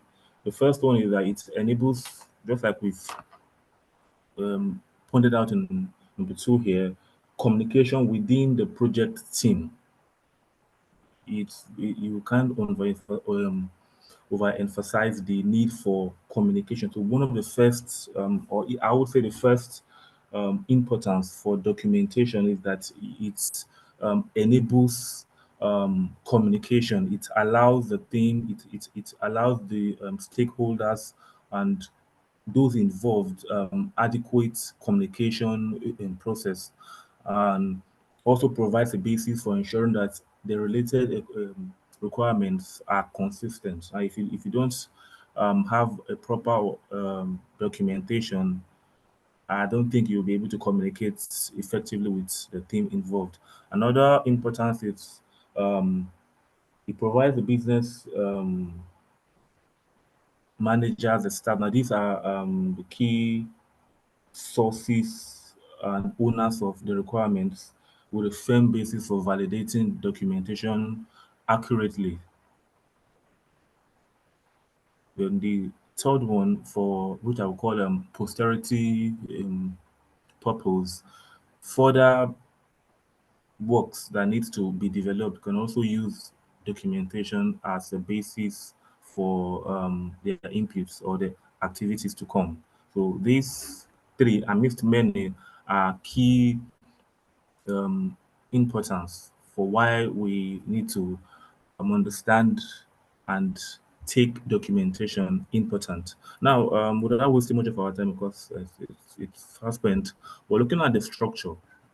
Every document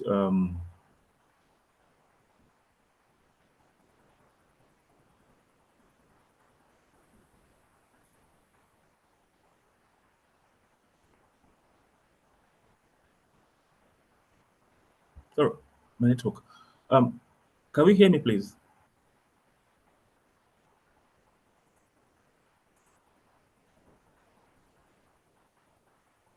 Okay, all right, Victor, thank you very much. I just need that affirmation to know I'm still communicating.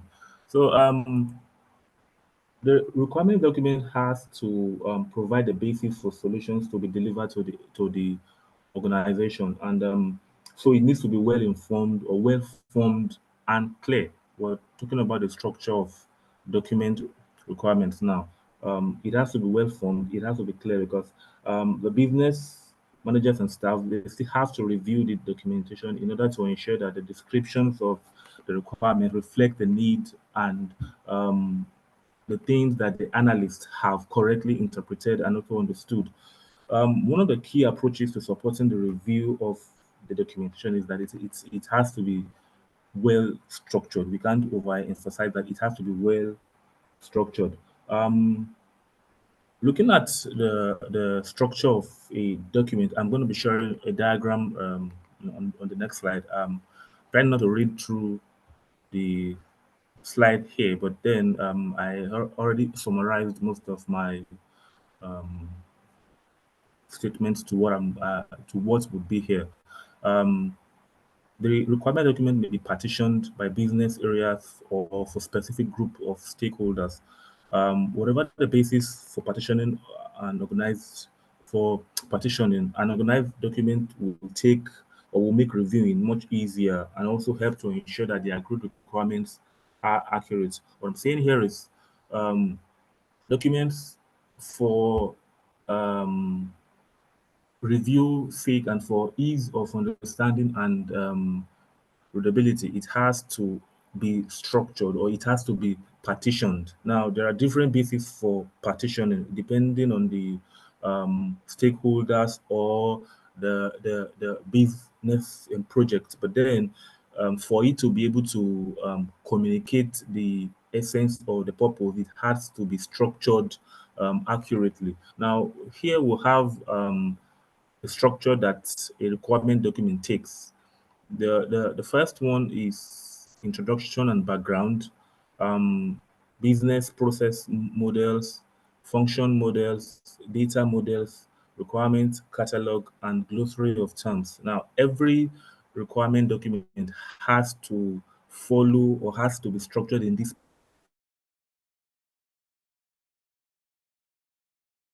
in order for it to give it why documentation is being done or is taking place. Now, we're going to be looking keenly into explaining what each of these structure represents. For the introduction and background, now this will set out the description for the business situation and the drivers of for the project. It serves to clarify the objectives and the scope of the work and ensure that all stakeholders are aware of the business context for the requirement. In summary, this is just where the business situation or the projects and the drivers are outlined. So the objectives here would be clear, the scope of the work, and every stakeholder would also be aware of the context for the requirements. The second one is the business process model, and this is the section where the to be. Now, when we say to be, it's prospective models or systems what we're working towards, what we a new what the word again, a new model that is yet to be brought forth or brought out or set out. Now, this is where the to-be process models should set out the vision for the new process. So, in one word, the to-be process means the new process. Or if you're not going to be bringing up a new process, you could also revise the existing one. That's what we have as the as-is process. Permit my term. So under the business process models, we look at two key factors here, new processes or existing ones. So if you're going to be formulating a new process, you indicate it here. If you're going to be revising an existing one, it is also indicated here. Function models. Here we make use of diagrams that show the functionality of the proposed software solution. And we have two types of diagram we use most for this case. We have a context diagram and a use case diagram. So now what it does is it provides an overview of the function of the functionality of each solutions, and it also helps to structure the requirements catalogs. So we have two diagrams we use in the under the function models. We have the context diagram and we have use case diagram. An example, this okay, we'll see similar examples as we move forward. Then the data model. The data model is relevant where the requirement document can be defined at a level of detail such that it can be used to build a software solution or evaluate an off-the-shelf package. The point here is when documenting a requirement to create a software solution, a data model is necessitated or is needed. If you're a software developer, this this aspect comes in very handy before you begin to go into the technicality of the the the building. There has to be a model that indicates what the solution is supposed to solve. A data model provides a far superior view of the data and also enables the analyst to consider the exact business rules and the requirements to be met by the solution. We'll have the requirements catalog. This information is about each individual requirement and how they should be documented. This section comes in handy for audit trails because it is where it is a central repository of every information that relates to identifying, cross-referencing, and also the source of the requirement. This, in a simple term, would just mean where documentations are being stored. Documents that involves identification of the requirements, cross-referencing if you're outsourcing or if you're linking it up with another document, and also the source of the requirements. Then we also go into the glossary of terms. And we often see this at, I think, at the end of every project. It's one of the key characteristics when it comes to documenting because it ensures clear definition of the requirements. Terminologies are important, but they vary between organizations. For example, now if you work in a tech company, the terms in your document will definitely be different from the health sector. The same thing goes for the banking sector and probably the agri sector. So what the glossary of terms tends to achieve is it creates the central source of terms definition. So if I'm going through, let's say, for example, I want to look through the process of a hospital or a medical center documentations. Now I'm not a medical person, so I won't really be familiar with some of the terms. And what the glossary of terms helps with, or why it is very important, when I go through the terminologies and the definitions of what they imply there, it is easy for me to understand what some other um, pages or some other requirements are saying. So this provides a central source of terminology solution, and the glossary may be created just for a particular project or maybe an organizational wide glossary. Right? My network is still going bad.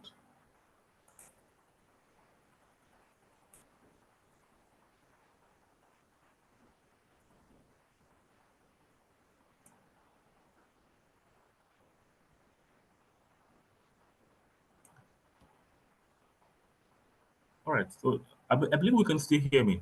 The next part talks about the requirements catalog. The requirements catalog. Now, this has to do with the way requirements are being organized. Now, there are several ways to organize requirements, but fundamentally, what we have here is what we call what I call the hierarchical approach that would provide the easiest structure for navigating and reviewing documents or requirements. Now, under this hierarchy, we have four areas, and it is based on their types. We have two types. We have the business type and the solution type. But under this requirement, we have four: general, technical, functional, and non-functional. Now, we're going to be also looking into these areas and see how they affect and how we can actually understand or get a deeper understanding of each of them.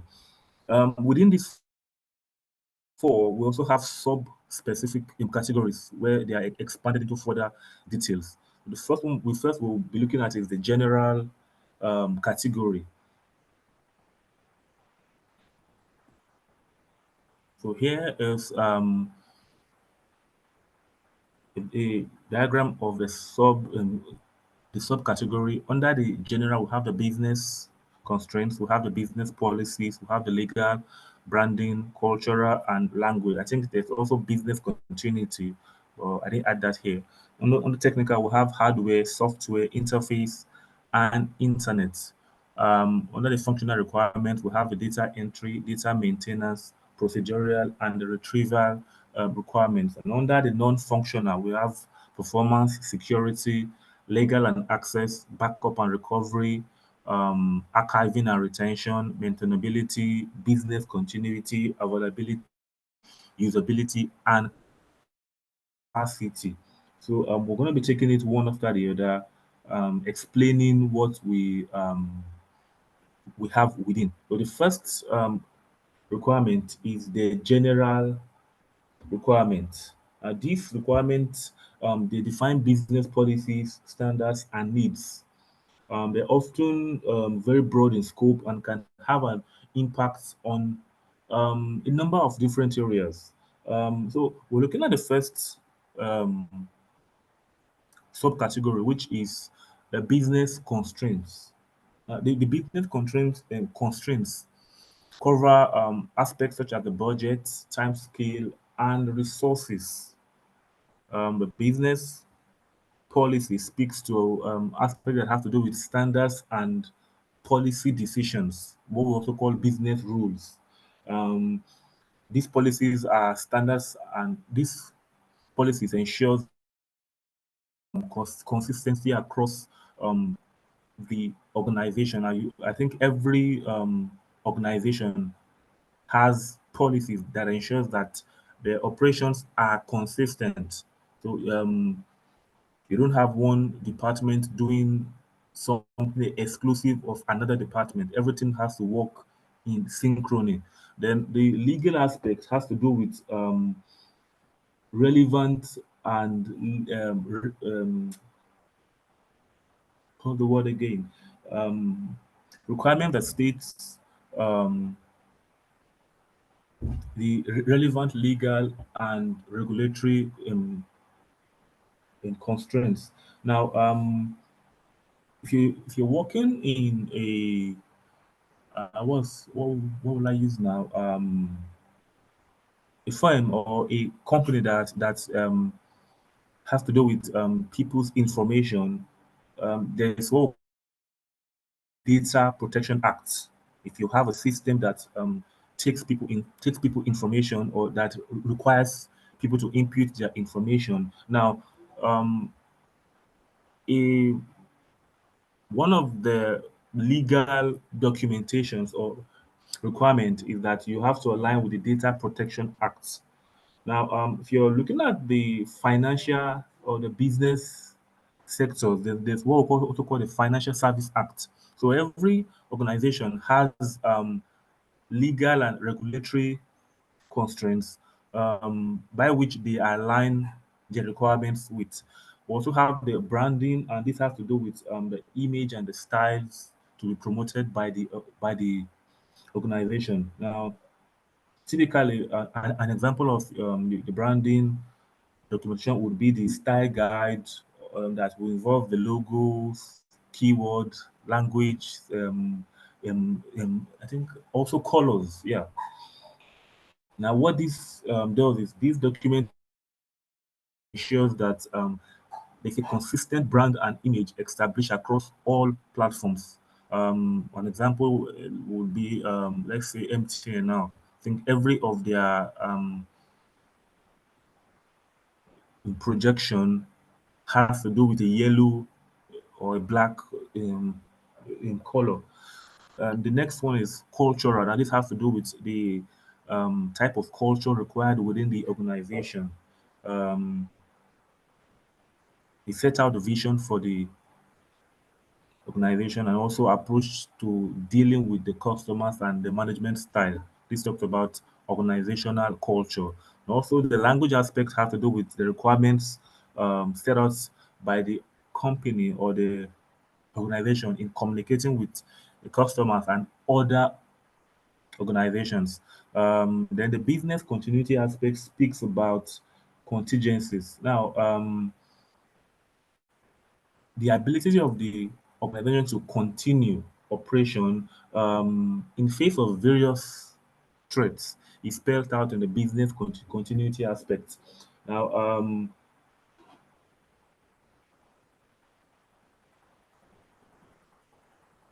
this business continuity requirement may include those that are designed to prevent disaster affecting the organization to any extent. Now, an example would be creating duplicate installations, which will serve as a contingency requirement in case a disaster happen, or having a backup of your files, be it in the cloud or in any physical storage, having a backup of a backup in servers to ensure business operations continue regardless of any disaster whatsoever. Now we go to the technical requirements. I don't know if you have any questions so far. I'm running in a very fast lane. If you have any question, you could just please indicate. So the next one talks about the requirements, the technical requirement.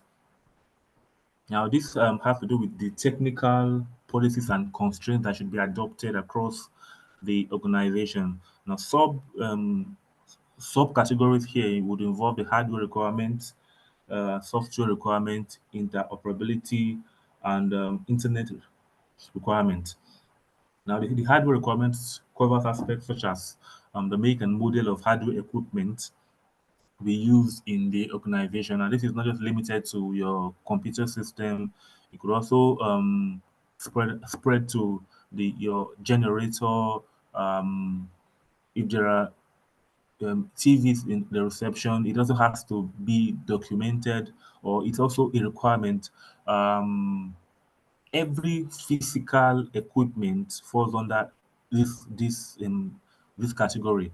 Now, the software requirements covers areas such as the operating system, software package applications, networking, and communication software. Now, this has to do with the software you use in your organization. Interoperability has to speaks on the standard of communication between systems in your organization. Now,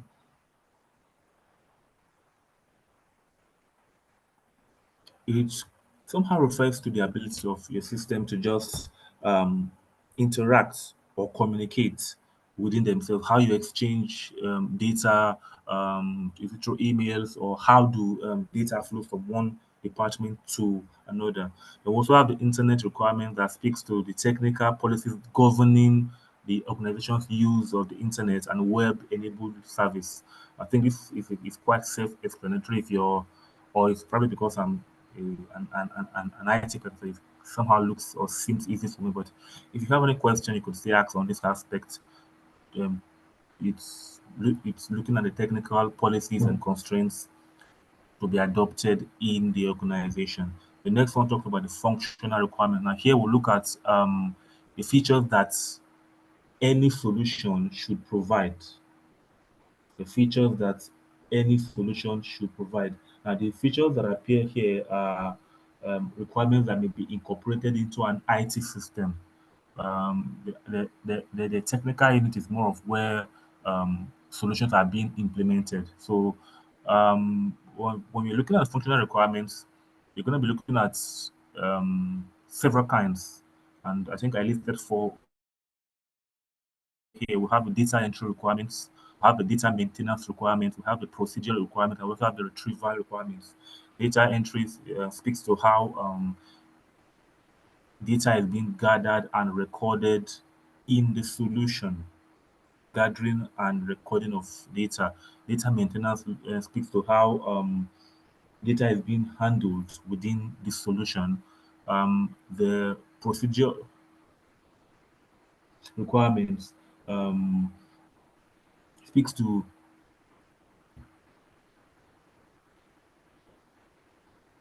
Vincent, please, can you share your screen? We can't see your screen. Oh, so you can see the screen.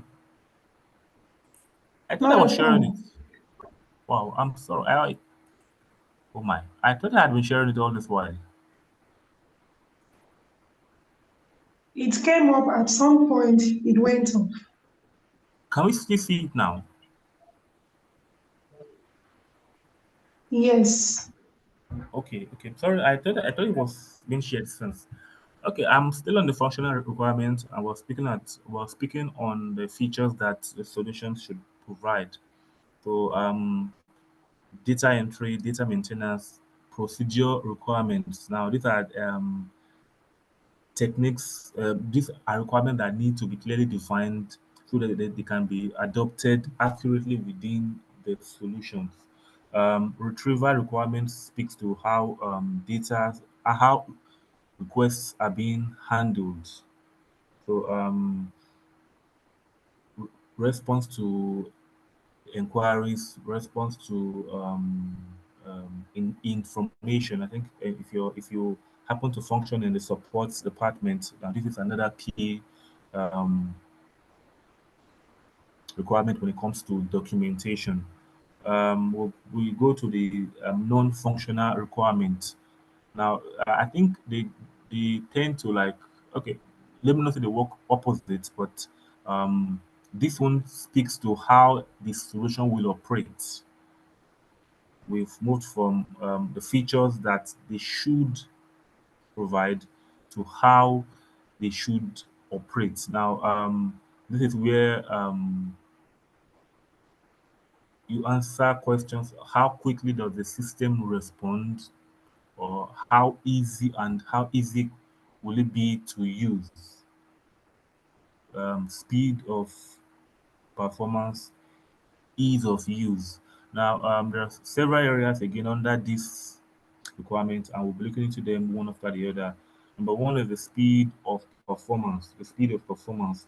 Now, this requirement is concerned with the speed of which a transaction is being processed.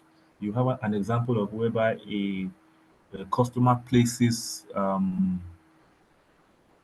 booking for probably a hotel or an item online. What is the speed of that transaction being processed by the company? If, for example, I think we all places, we all, not all, but some of us may order food online, and sometimes it doesn't speak well of the organization when you place an order and maybe 1 hour, 2 hours of food, you're quite hungry and it's not available to you, and maybe they come after the third hour. Now, that transaction may not go well with you because it came at a later time. So, one of the first key functional requirement will be the speed of performance. I think we also live in an age or a time where speed is um, a, a key factor of our life. We want things to get done instantaneously. Now, the second one speaks about the level of security. The level of security. This requirement identify the security levels for the organization's information and data.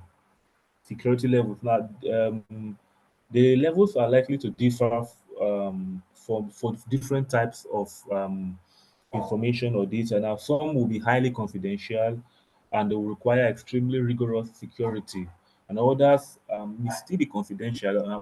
We've had um, some information that okay, we deem highly confidential, and we also attach a high level of security attached to it. But there are also some data we know is important, but does not command that level of security. So this also speaks to storage requirements somehow for data and information. The third one looks into the access permissions and constraints. Now, this is also related to security requirements one way or the other because it defines the stakeholders or the group or whoever is involved their level of access to the information and the data. Now, the access permission will state which stakeholder is able to carry out certain transactions. An example, who responds to um, financial requirements. Now, the accounts or the finance and the top management would have access to those kind of information. But then there are also some other ones that are that goes below in on the tree. So this requirement is related to providing functions to implement access permissions. I believe we got that requirement that provides functions to implement access. So within an organization, depending on the stakeholders' position, access varies from access and permission varies from one stakeholder to another. Okay, the next one looks at the backup and the recovery um, requirement. Now, the backup and the recovery requirement defines the policy for protecting against data loss and information. Now, it is important to guide against confidentiality breaches and retaining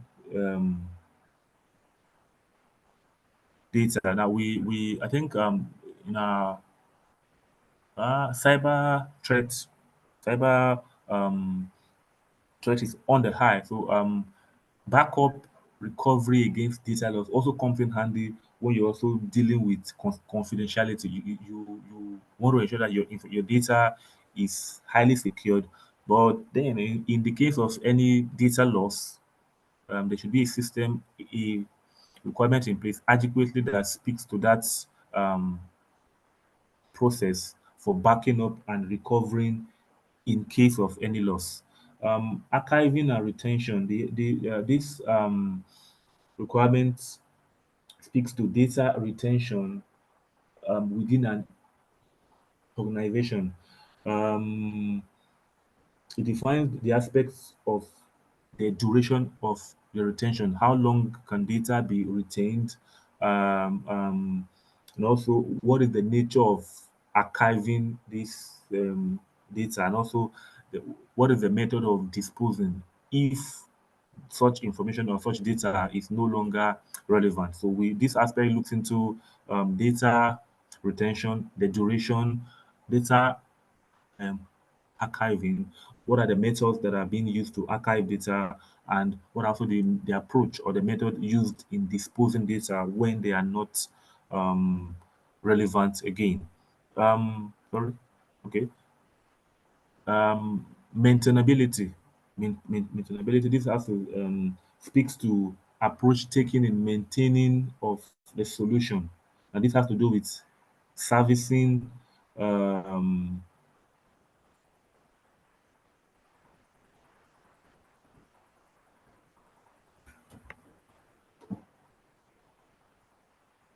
sorry, my network is down. Okay, back again. The maintainability. Now, these requirements are constant with the approach taken to maintain the solution.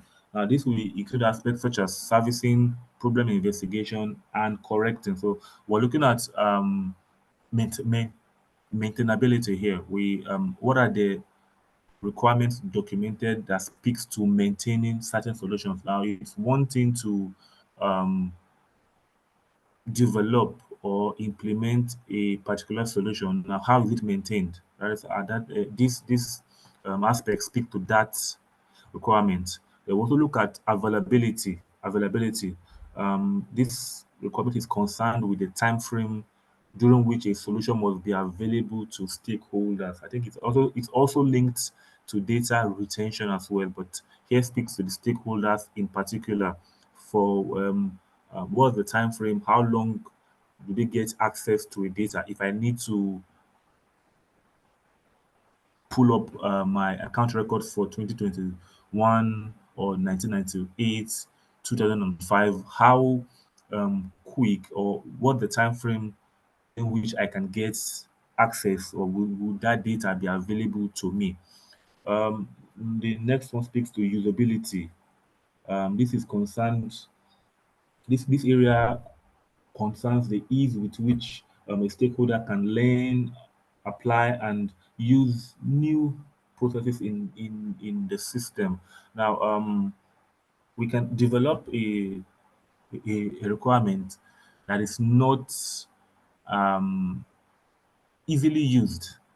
Now, this is kind of linked up with take my experience in the UI UX section, where you can create a system or a software or a web interface that users find it very difficult to um, understand. You don't have link that takes you back to the next page, or you before you can get to a particular spot or a particular function, you have to go through and clickings, redirections, and the like. So this requirement speaks to the ease with which a stakeholder can learn the requirement or the solution, and also implement it, use it. It's an important part for the IT solutions. Um, just and like I said earlier, it's more links to the IT section, or it's more of an IT based solution. So how does that technical um, solution, how easily used, what's the ease of understanding it? It's okay. Let's just go to the next one. Capacity. This requirement covers areas such as the volume of data and information to be stored, and the volume of transactions to be processed, and the number of stakeholders supported. So this just speaks to volumes. What is the volume of data required, or yeah, required or acquired um, from this solution. This requirement has to also document that what is the volume of information, what is the volume of transactions that the system or the solution can process or can support. So this aspect speaks to volume. So right, in summary, non-functional requirement speaks to speed of performance, level of security, access permissions and constraints, backup and recovery, archiving and retention, maintainability, availability, usability, and capacity.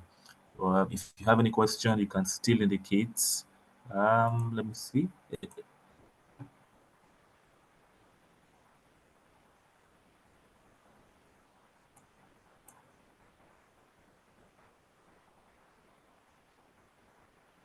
Okay. Next one talks about documenting a requirement. Documenting a requirement. Each document should be documented in order to be defined, to define clearly what is required.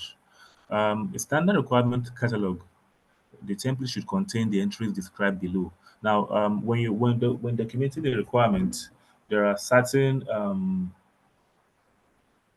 entries or template that should be followed. The first one will be the requirement identifier, just like you have in any system, an ID. It's a unique identifier allocated to the requirement, and it's often in a code-like form. We have, let's say, for a technical requirement, now we have TN. TN implies the N implies the number or the version. Let me say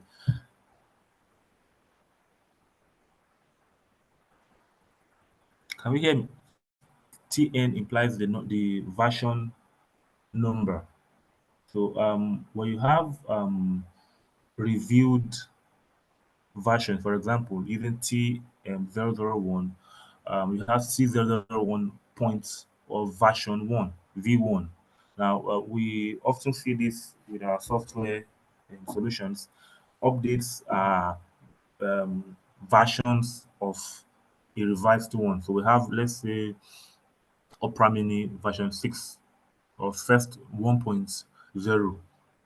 That's the ID for that requirement is V or is 0. That's OP1.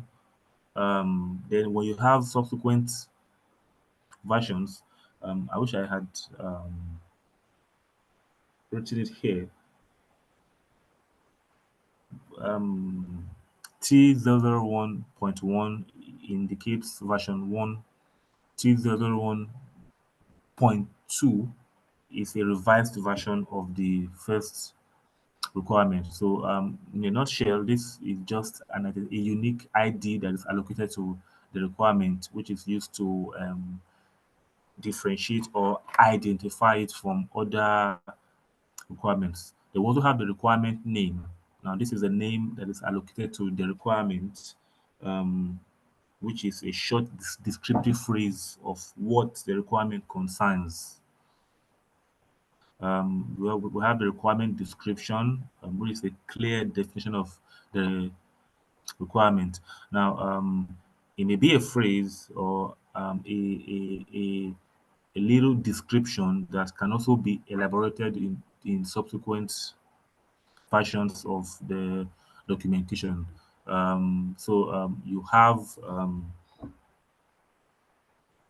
ways through which, let me see, for example, a functional requirement that have um, that is the receptionist shall be able to view the customer name, address, and phone number. This is an example of a general requirement. Now, when describing this, we use an actor, that is the user role, which is the receptionist. We have the verb phrase, which we use shall. Then we also have the noun phrase that indicates the object. So we have the actor, the verb, and the object. The actor indicates the user. The noun, the verb indicates the phrase that connotes his or her role or his or her intended action, and the objects indicates what the person is supposed to um, deal with. So when describing requirements under this feature, it is good practice to also adopt the actor, the verb, and the object structure. Next one, we look at the source. The source, this is the person. It could be a person or an information source for the requirement. It could be the name of a stakeholder. That's that where the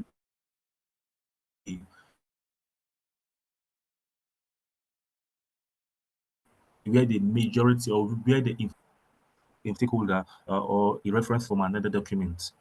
So this might be the name of a stakeholder, or it could be a reference to a document containing the information of the relevant project.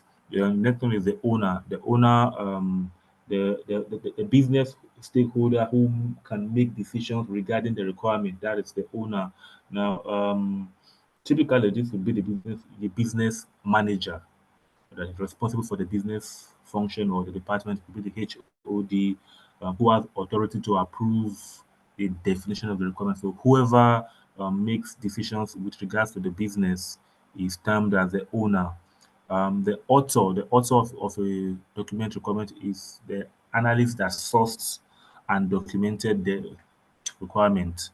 Then the type of requirement. This goes back to what category it belongs to. So when documenting a requirement, this template has to be followed. You will be asked for the requirement ID, the requirement name, the requirement description, the source, the owner, the author, and the type of requirement. We also look at the priority. That's not all. The priority, this would indicate the level of priority for the requirement. Now, the approach here always varies between different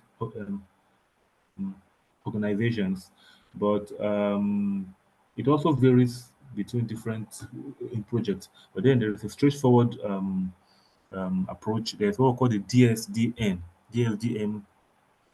method. Now, the DSDM method implies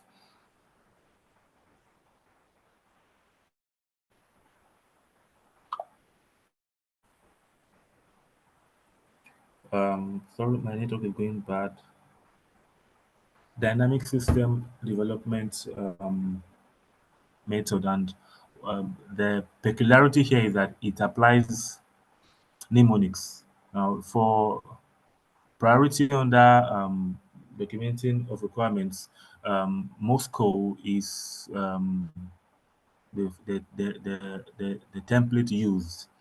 Moscow, and not the OO doesn't really come in, but it stands for, the M means must have. Now, this is a mandatory um, requirement to the first increment, and it is absolutely essential. So when you have a requirement that you must implement, it is termed M, must have. The S means should have, and this means this requirement is mandatory, but it may be deferred to the second increment. So it takes secondary priority where the M exists.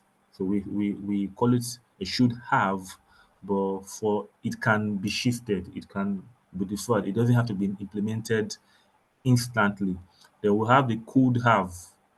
These are desirable requirements, but they may not be implemented due to factors, time and budget. So you could come up with a requirement that is not for the now, or that you don't have the capacity to implement. Sorry. Then W, we have this won't have. This is a requirement that would be deferred or is being deferred to a later stage. So this is where you have a requirement that just Hello, for Vincent. We can the no now. longer see your screen. Okay, I'm sorry. Okay. Just a minute, please. Let me. I think I'm having a call coming from. It's affecting the network.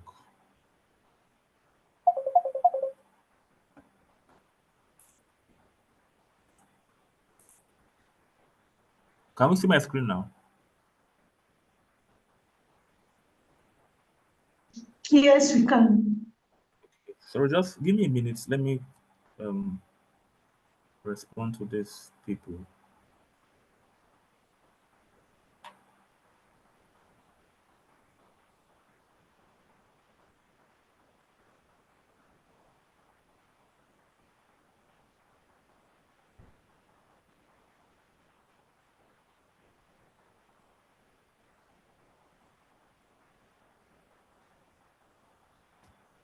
All right, back. Okay, then also I believe we've been able to understand the priority aspect. It has to do with the level of priority when documenting a requirement. So for most times you just use the acronyms. You don't have to use the phrase or the terms. For any analyst seeing this in a document will know what it means. Sorry, please just give me a minute. I need to get this.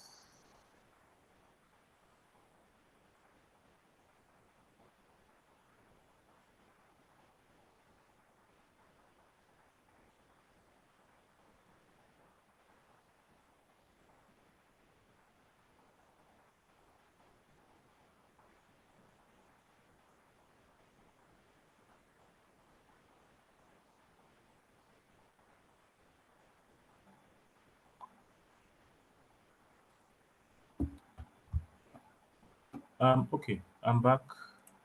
Can we see my screen?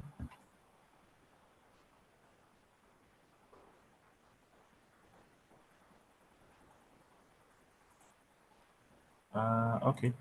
So you don't have to use the phrase. The letters would indicate the priority. For M, you have the must have.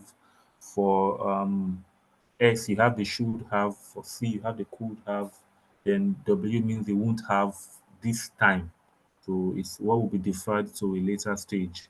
The business area speaks to the name of the business to which the requirement belongs. Then the now this will be the name of the business function or the department. If a more detailed approach is considered to be useful, the name of the business process or use case can also appear at this area. The stakeholders, these are the job roles or the name of any stakeholder within with a particular interest um, in the successful resolution of the requirement. Now, identifying stakeholders and their interests for each requirement will provide a very useful prompt to the business analyst to ensure that relevant stakeholders' interests have been covered and later satisfied. So it's very key to identify the important the stakeholders and to ensure that okay, their requirements or their interest in this requirement has been met and also satisfied. The next one talks about the associated non-functional requirements. And this just means the specific non-functional requirements that may be associated with some functional requirements. This is where the non-functional connects with some functional um, requirements. Sorry, please, my network is going. Now, an example of this would be probably there may be a business customer service policy that guarantees speed of response to information requests. So we're connecting a non-functional requirement, that is the customer service aspect, to an information request, which is a functional aspect. So this also has to be addressed when documenting requirements. Then also accept criteria has to do with the criteria that will enable the business staff to agree formally that the requirement has been met. So when the staff and the stakeholders can agree, okay, this requirement has been met, then this part also gets ticked. Related requirements, the identifiers of any requirements that are related to this requirement. Now, what this means, sorry.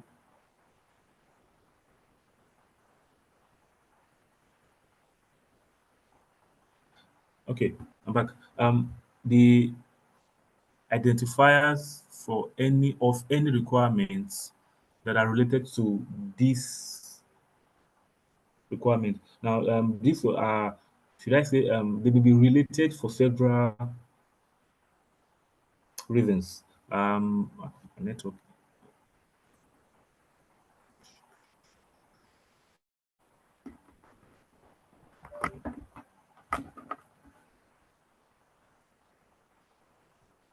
Okay. The identifiers for of any requirement that are related to this requirement, that's what we call related requirements. Now, they may be related for several reasons or several purposes.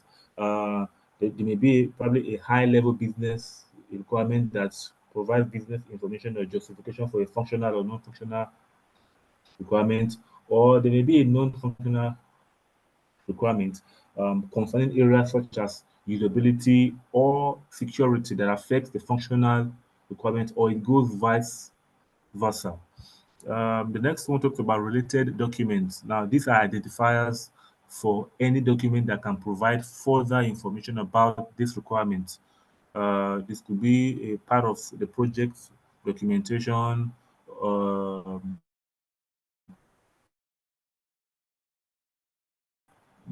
it involves presentation documents such as a business case. So this looks into document that provides further information about the requirement.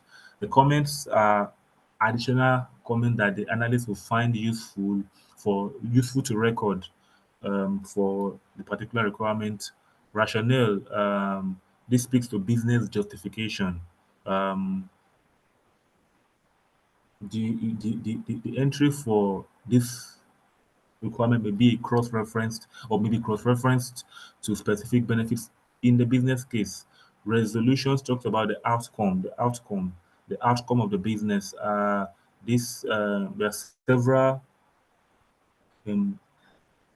several possibilities here because the requirement may be implemented, may be deferred for maybe later implement or deferred for consideration. This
All right, everyone, please, let's exercise patience. Let's try to get him back on the call. Network is really down here. Okay, please.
Please let's be patient. We are still trying to get him back.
All right, everyone, please, we are very sorry for this. Okay, we are very sorry for this network glitch. I think it's a general issue in Nigeria since this week. Please kindly bear with us. All right, let's try to make our trainer the host so that he can continue with his training. Thank you so much for your patience.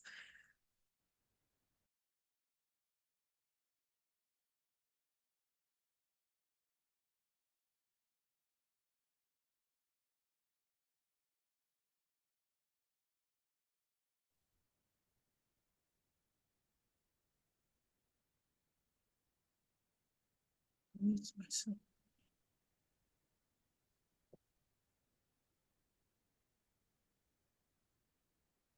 Hello, Vincent. Please, you can take it up from where you stopped. Okay. Can you hear me? Thank Yes, I you. can hear you. Can hear you. I think this network has shown us shaky this week. It's been up and down, back and forth. Getting a consistent network is very hard. All right, guys. I think I'm just gonna rush up with the last slide. I think I was already there. Then I'll switch into the Tableau training.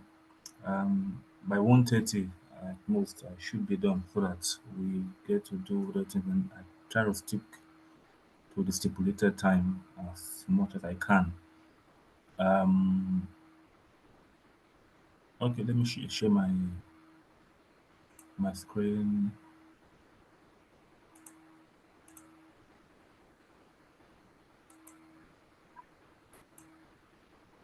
Okay, I think I was at managing requirement. Okay, this is the last slide for time's sake. I'm just gonna brush up this and we move to the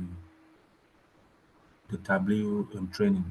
So we're looking at managing requirements, and I said a failure to understand understand and document or manage these requirements would often lead to a lot of issues with the business and IT system when we don't have an adequately understood, documented, and managed document requirements. It would result to deep line issues in the business process and also on the IT side as well. So a well-structured, a well-defined set of requirements would therefore give or provide an excellent basis for change in the project. Now, one of the problems that we face when requirements are not well managed or documented is there is traceability. Yeah. So the traceability of requirement is a very important aspect, or I think I wrote here quality characteristics, and we have two types under our topic today. We have the backward from traceability, and we have the forward to traceability. So when we're talking about backward from traceability, it involves the ability to trace the source of a requirement from any later point in the business change or software. So it would help in answering questions that have to do with what was the source of the requirement for this feature of the solution and who raised it. So when, for example, in an audit setting, questions are being asked onto why a particular change was implemented or a particular solution was implemented. This aspect helps in tracing the source. It helps to trace the source and also helps to indicate what stakeholder raised or initiated this. So that is what we call the backward from. Then the forward to, it involves the ability to identify any requirement and track where it has been further developed and ultimately implemented. So when we talk about forward to, it's more or less like well, taking it from the source or taking it from the starting point, and we're trying to get to know what happened eventually to this requirement. So the backward traceability, just like the term implies, is going back to the source, tracing requirements back to the source and the initiation, while forward traces from the source to implementation, or if it wasn't implemented, it traces what happened eventually, the resolution of that requirement. So for time's sake, I'm going to stop here for now, and I want to switch over to the tabulation because that was another aspect I was supposed to take as well. So I think the materials would also be communicated to you guys. So if there are any questions, you can still reach out on the call or afterwards. Okay, now I think I can share my video or just on my video. Okay, so looking at Tableau, I don't know if we've heard of that software, if we've used it before or if we've heard of it. Now, it's a very powerful and comprehensive data software or program that helps to provide a variety of advanced data analysis, extraction, and also data transfer capability in the visual form. It helps you analyze and share your data. Now, it's a very handy application that will enable you as a business analyst to visually analyze your data and help people see and understand it. Another feature it has is the ability to extract data from other projects such as Excel, Microsoft Word, or even plain file like your JSON file. So you could take your data sheet from Excel and interpret it visually on Tableau, and it also helps to connect to a Tableau server where you can share your reports globally. So I'm going to be putting a link. Now, there are different versions. There's the Tableau desktop. That's the public. There's Tableau professional, and there's Tableau personal. So the one the one we'll be using today will be Tableau public, because the professional one has it has more features, but it's a paid version, so we could just make use of the free one and get to understand the basics. Now, it's a very simple software. I'm going to share a link on the chat box where we could get it downloaded. I think tableau.com. Yeah, just try Tableau for free.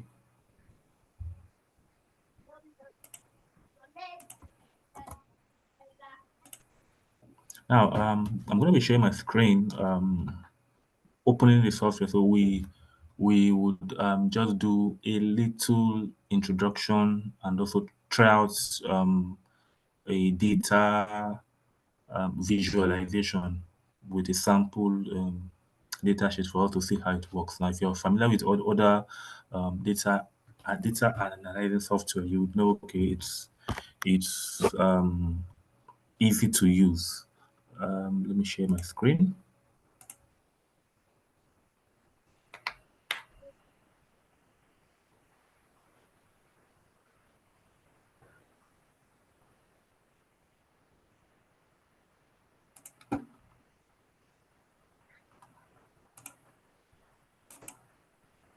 So when you get to download and install the software, this is the welcome screen that you get. Okay, this is not the latest version. I think we have the 2024 as the latest version, but similar attributes and similar features. They're just a few changes, not very noticeable for a start. So this is Tableau public, and you can see on the left side you have this is the welcome screen now. I just installed this for this purpose, so there is no existing project there. But on the left hand side, you can see your file connector. You connect to a file, you connect to an existing file.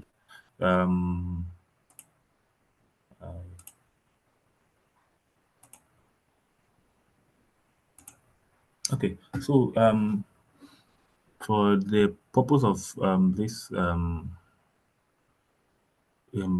training, I'm gonna be sharing also a sample data sheet for us to use if we want to practice. So Vincent, we can't see your screen. oh, sorry, I out. thought let me share it again.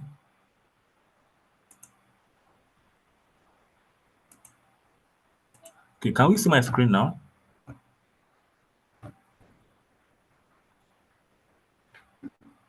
It's coming up. Okay, I think it's the network. The network, it's not been helping for some days now. So just let me know when you can see the screen. It's not still coming up. Wow.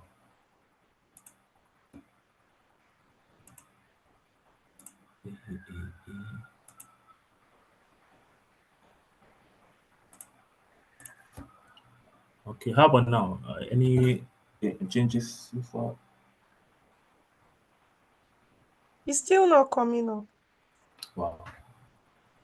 Okay. let me just I don't know, close the meeting and Okay, join it's again. open again. It's open now. It's open now. Okay, just hold on. Let me. It's gone again. Hey, God.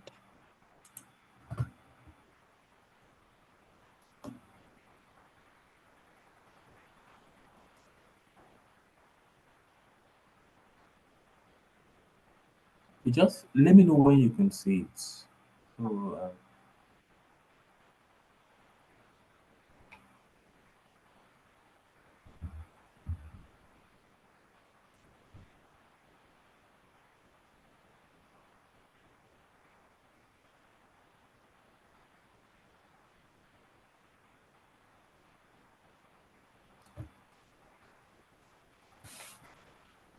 can we see it?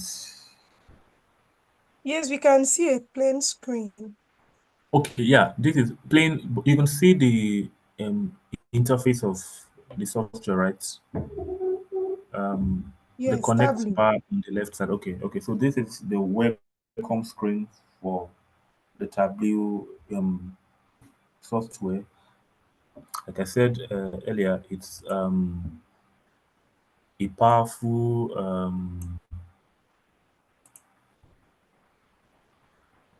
hold on. Okay, yeah, it's for data. It's a very comprehensive data program that helps to analyze data visually. So it would be linking up some existing data or one existing data sheets and converting it to to a visual format. So I said on the left part we have you could connect to a file or connect to a server. Um, the An example of of data sets under the Microsoft Excel sheet, you could have an Excel file. You could have a text file on which would be a CSV file or a JSON file. It could also be a Microsoft Access file, PDF, or a SPART file. Now, we're going to be using a Microsoft Excel file for practice today. So when you open the interface first, you click on the Microsoft Excel and it takes you to a sample data sheet that you should have or you have already. So I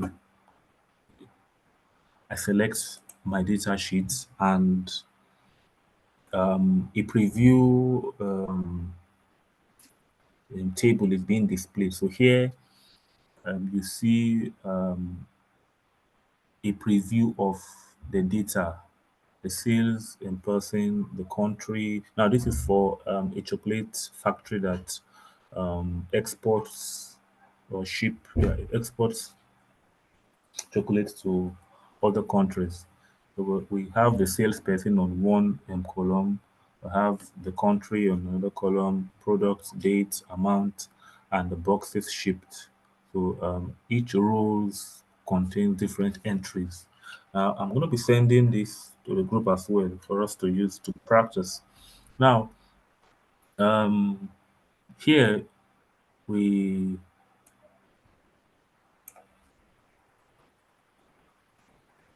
so on above the data template, we have a canvas where we can actually do data modeling. Now, those are kind of a little bit of the intermediate aspects. So I'm just going to stick to. Hello, hello, Can you hear me? Vincent. Yep. Can you hear me? Yes, please. I want to say something. Okay. Okay, so please, we really apologize for the network glitch since morning. So I feel not. I want to suggest that we end the class for today, and then we will begin with this very practical session by next weekend, because it's been fluctuating. Okay. Okay. So All we right. will There's give all the updates that is necessary on all the groups. Okay, everyone, we really apologize for that. And to our trainer, we apologize for cutting you off like that.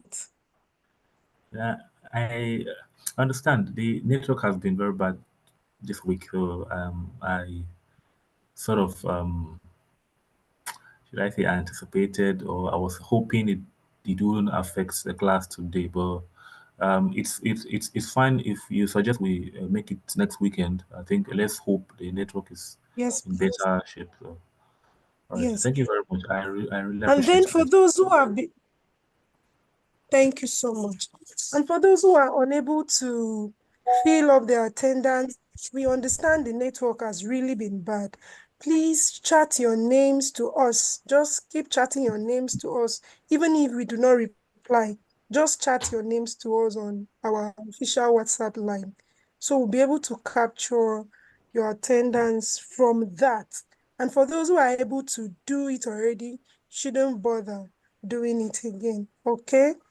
Please do have a very wonderful weekend. Thank you. Thank you very much. All right. Bye, Vincent. Bye, everyone. All right, thank you. Bye bye. Bye everyone.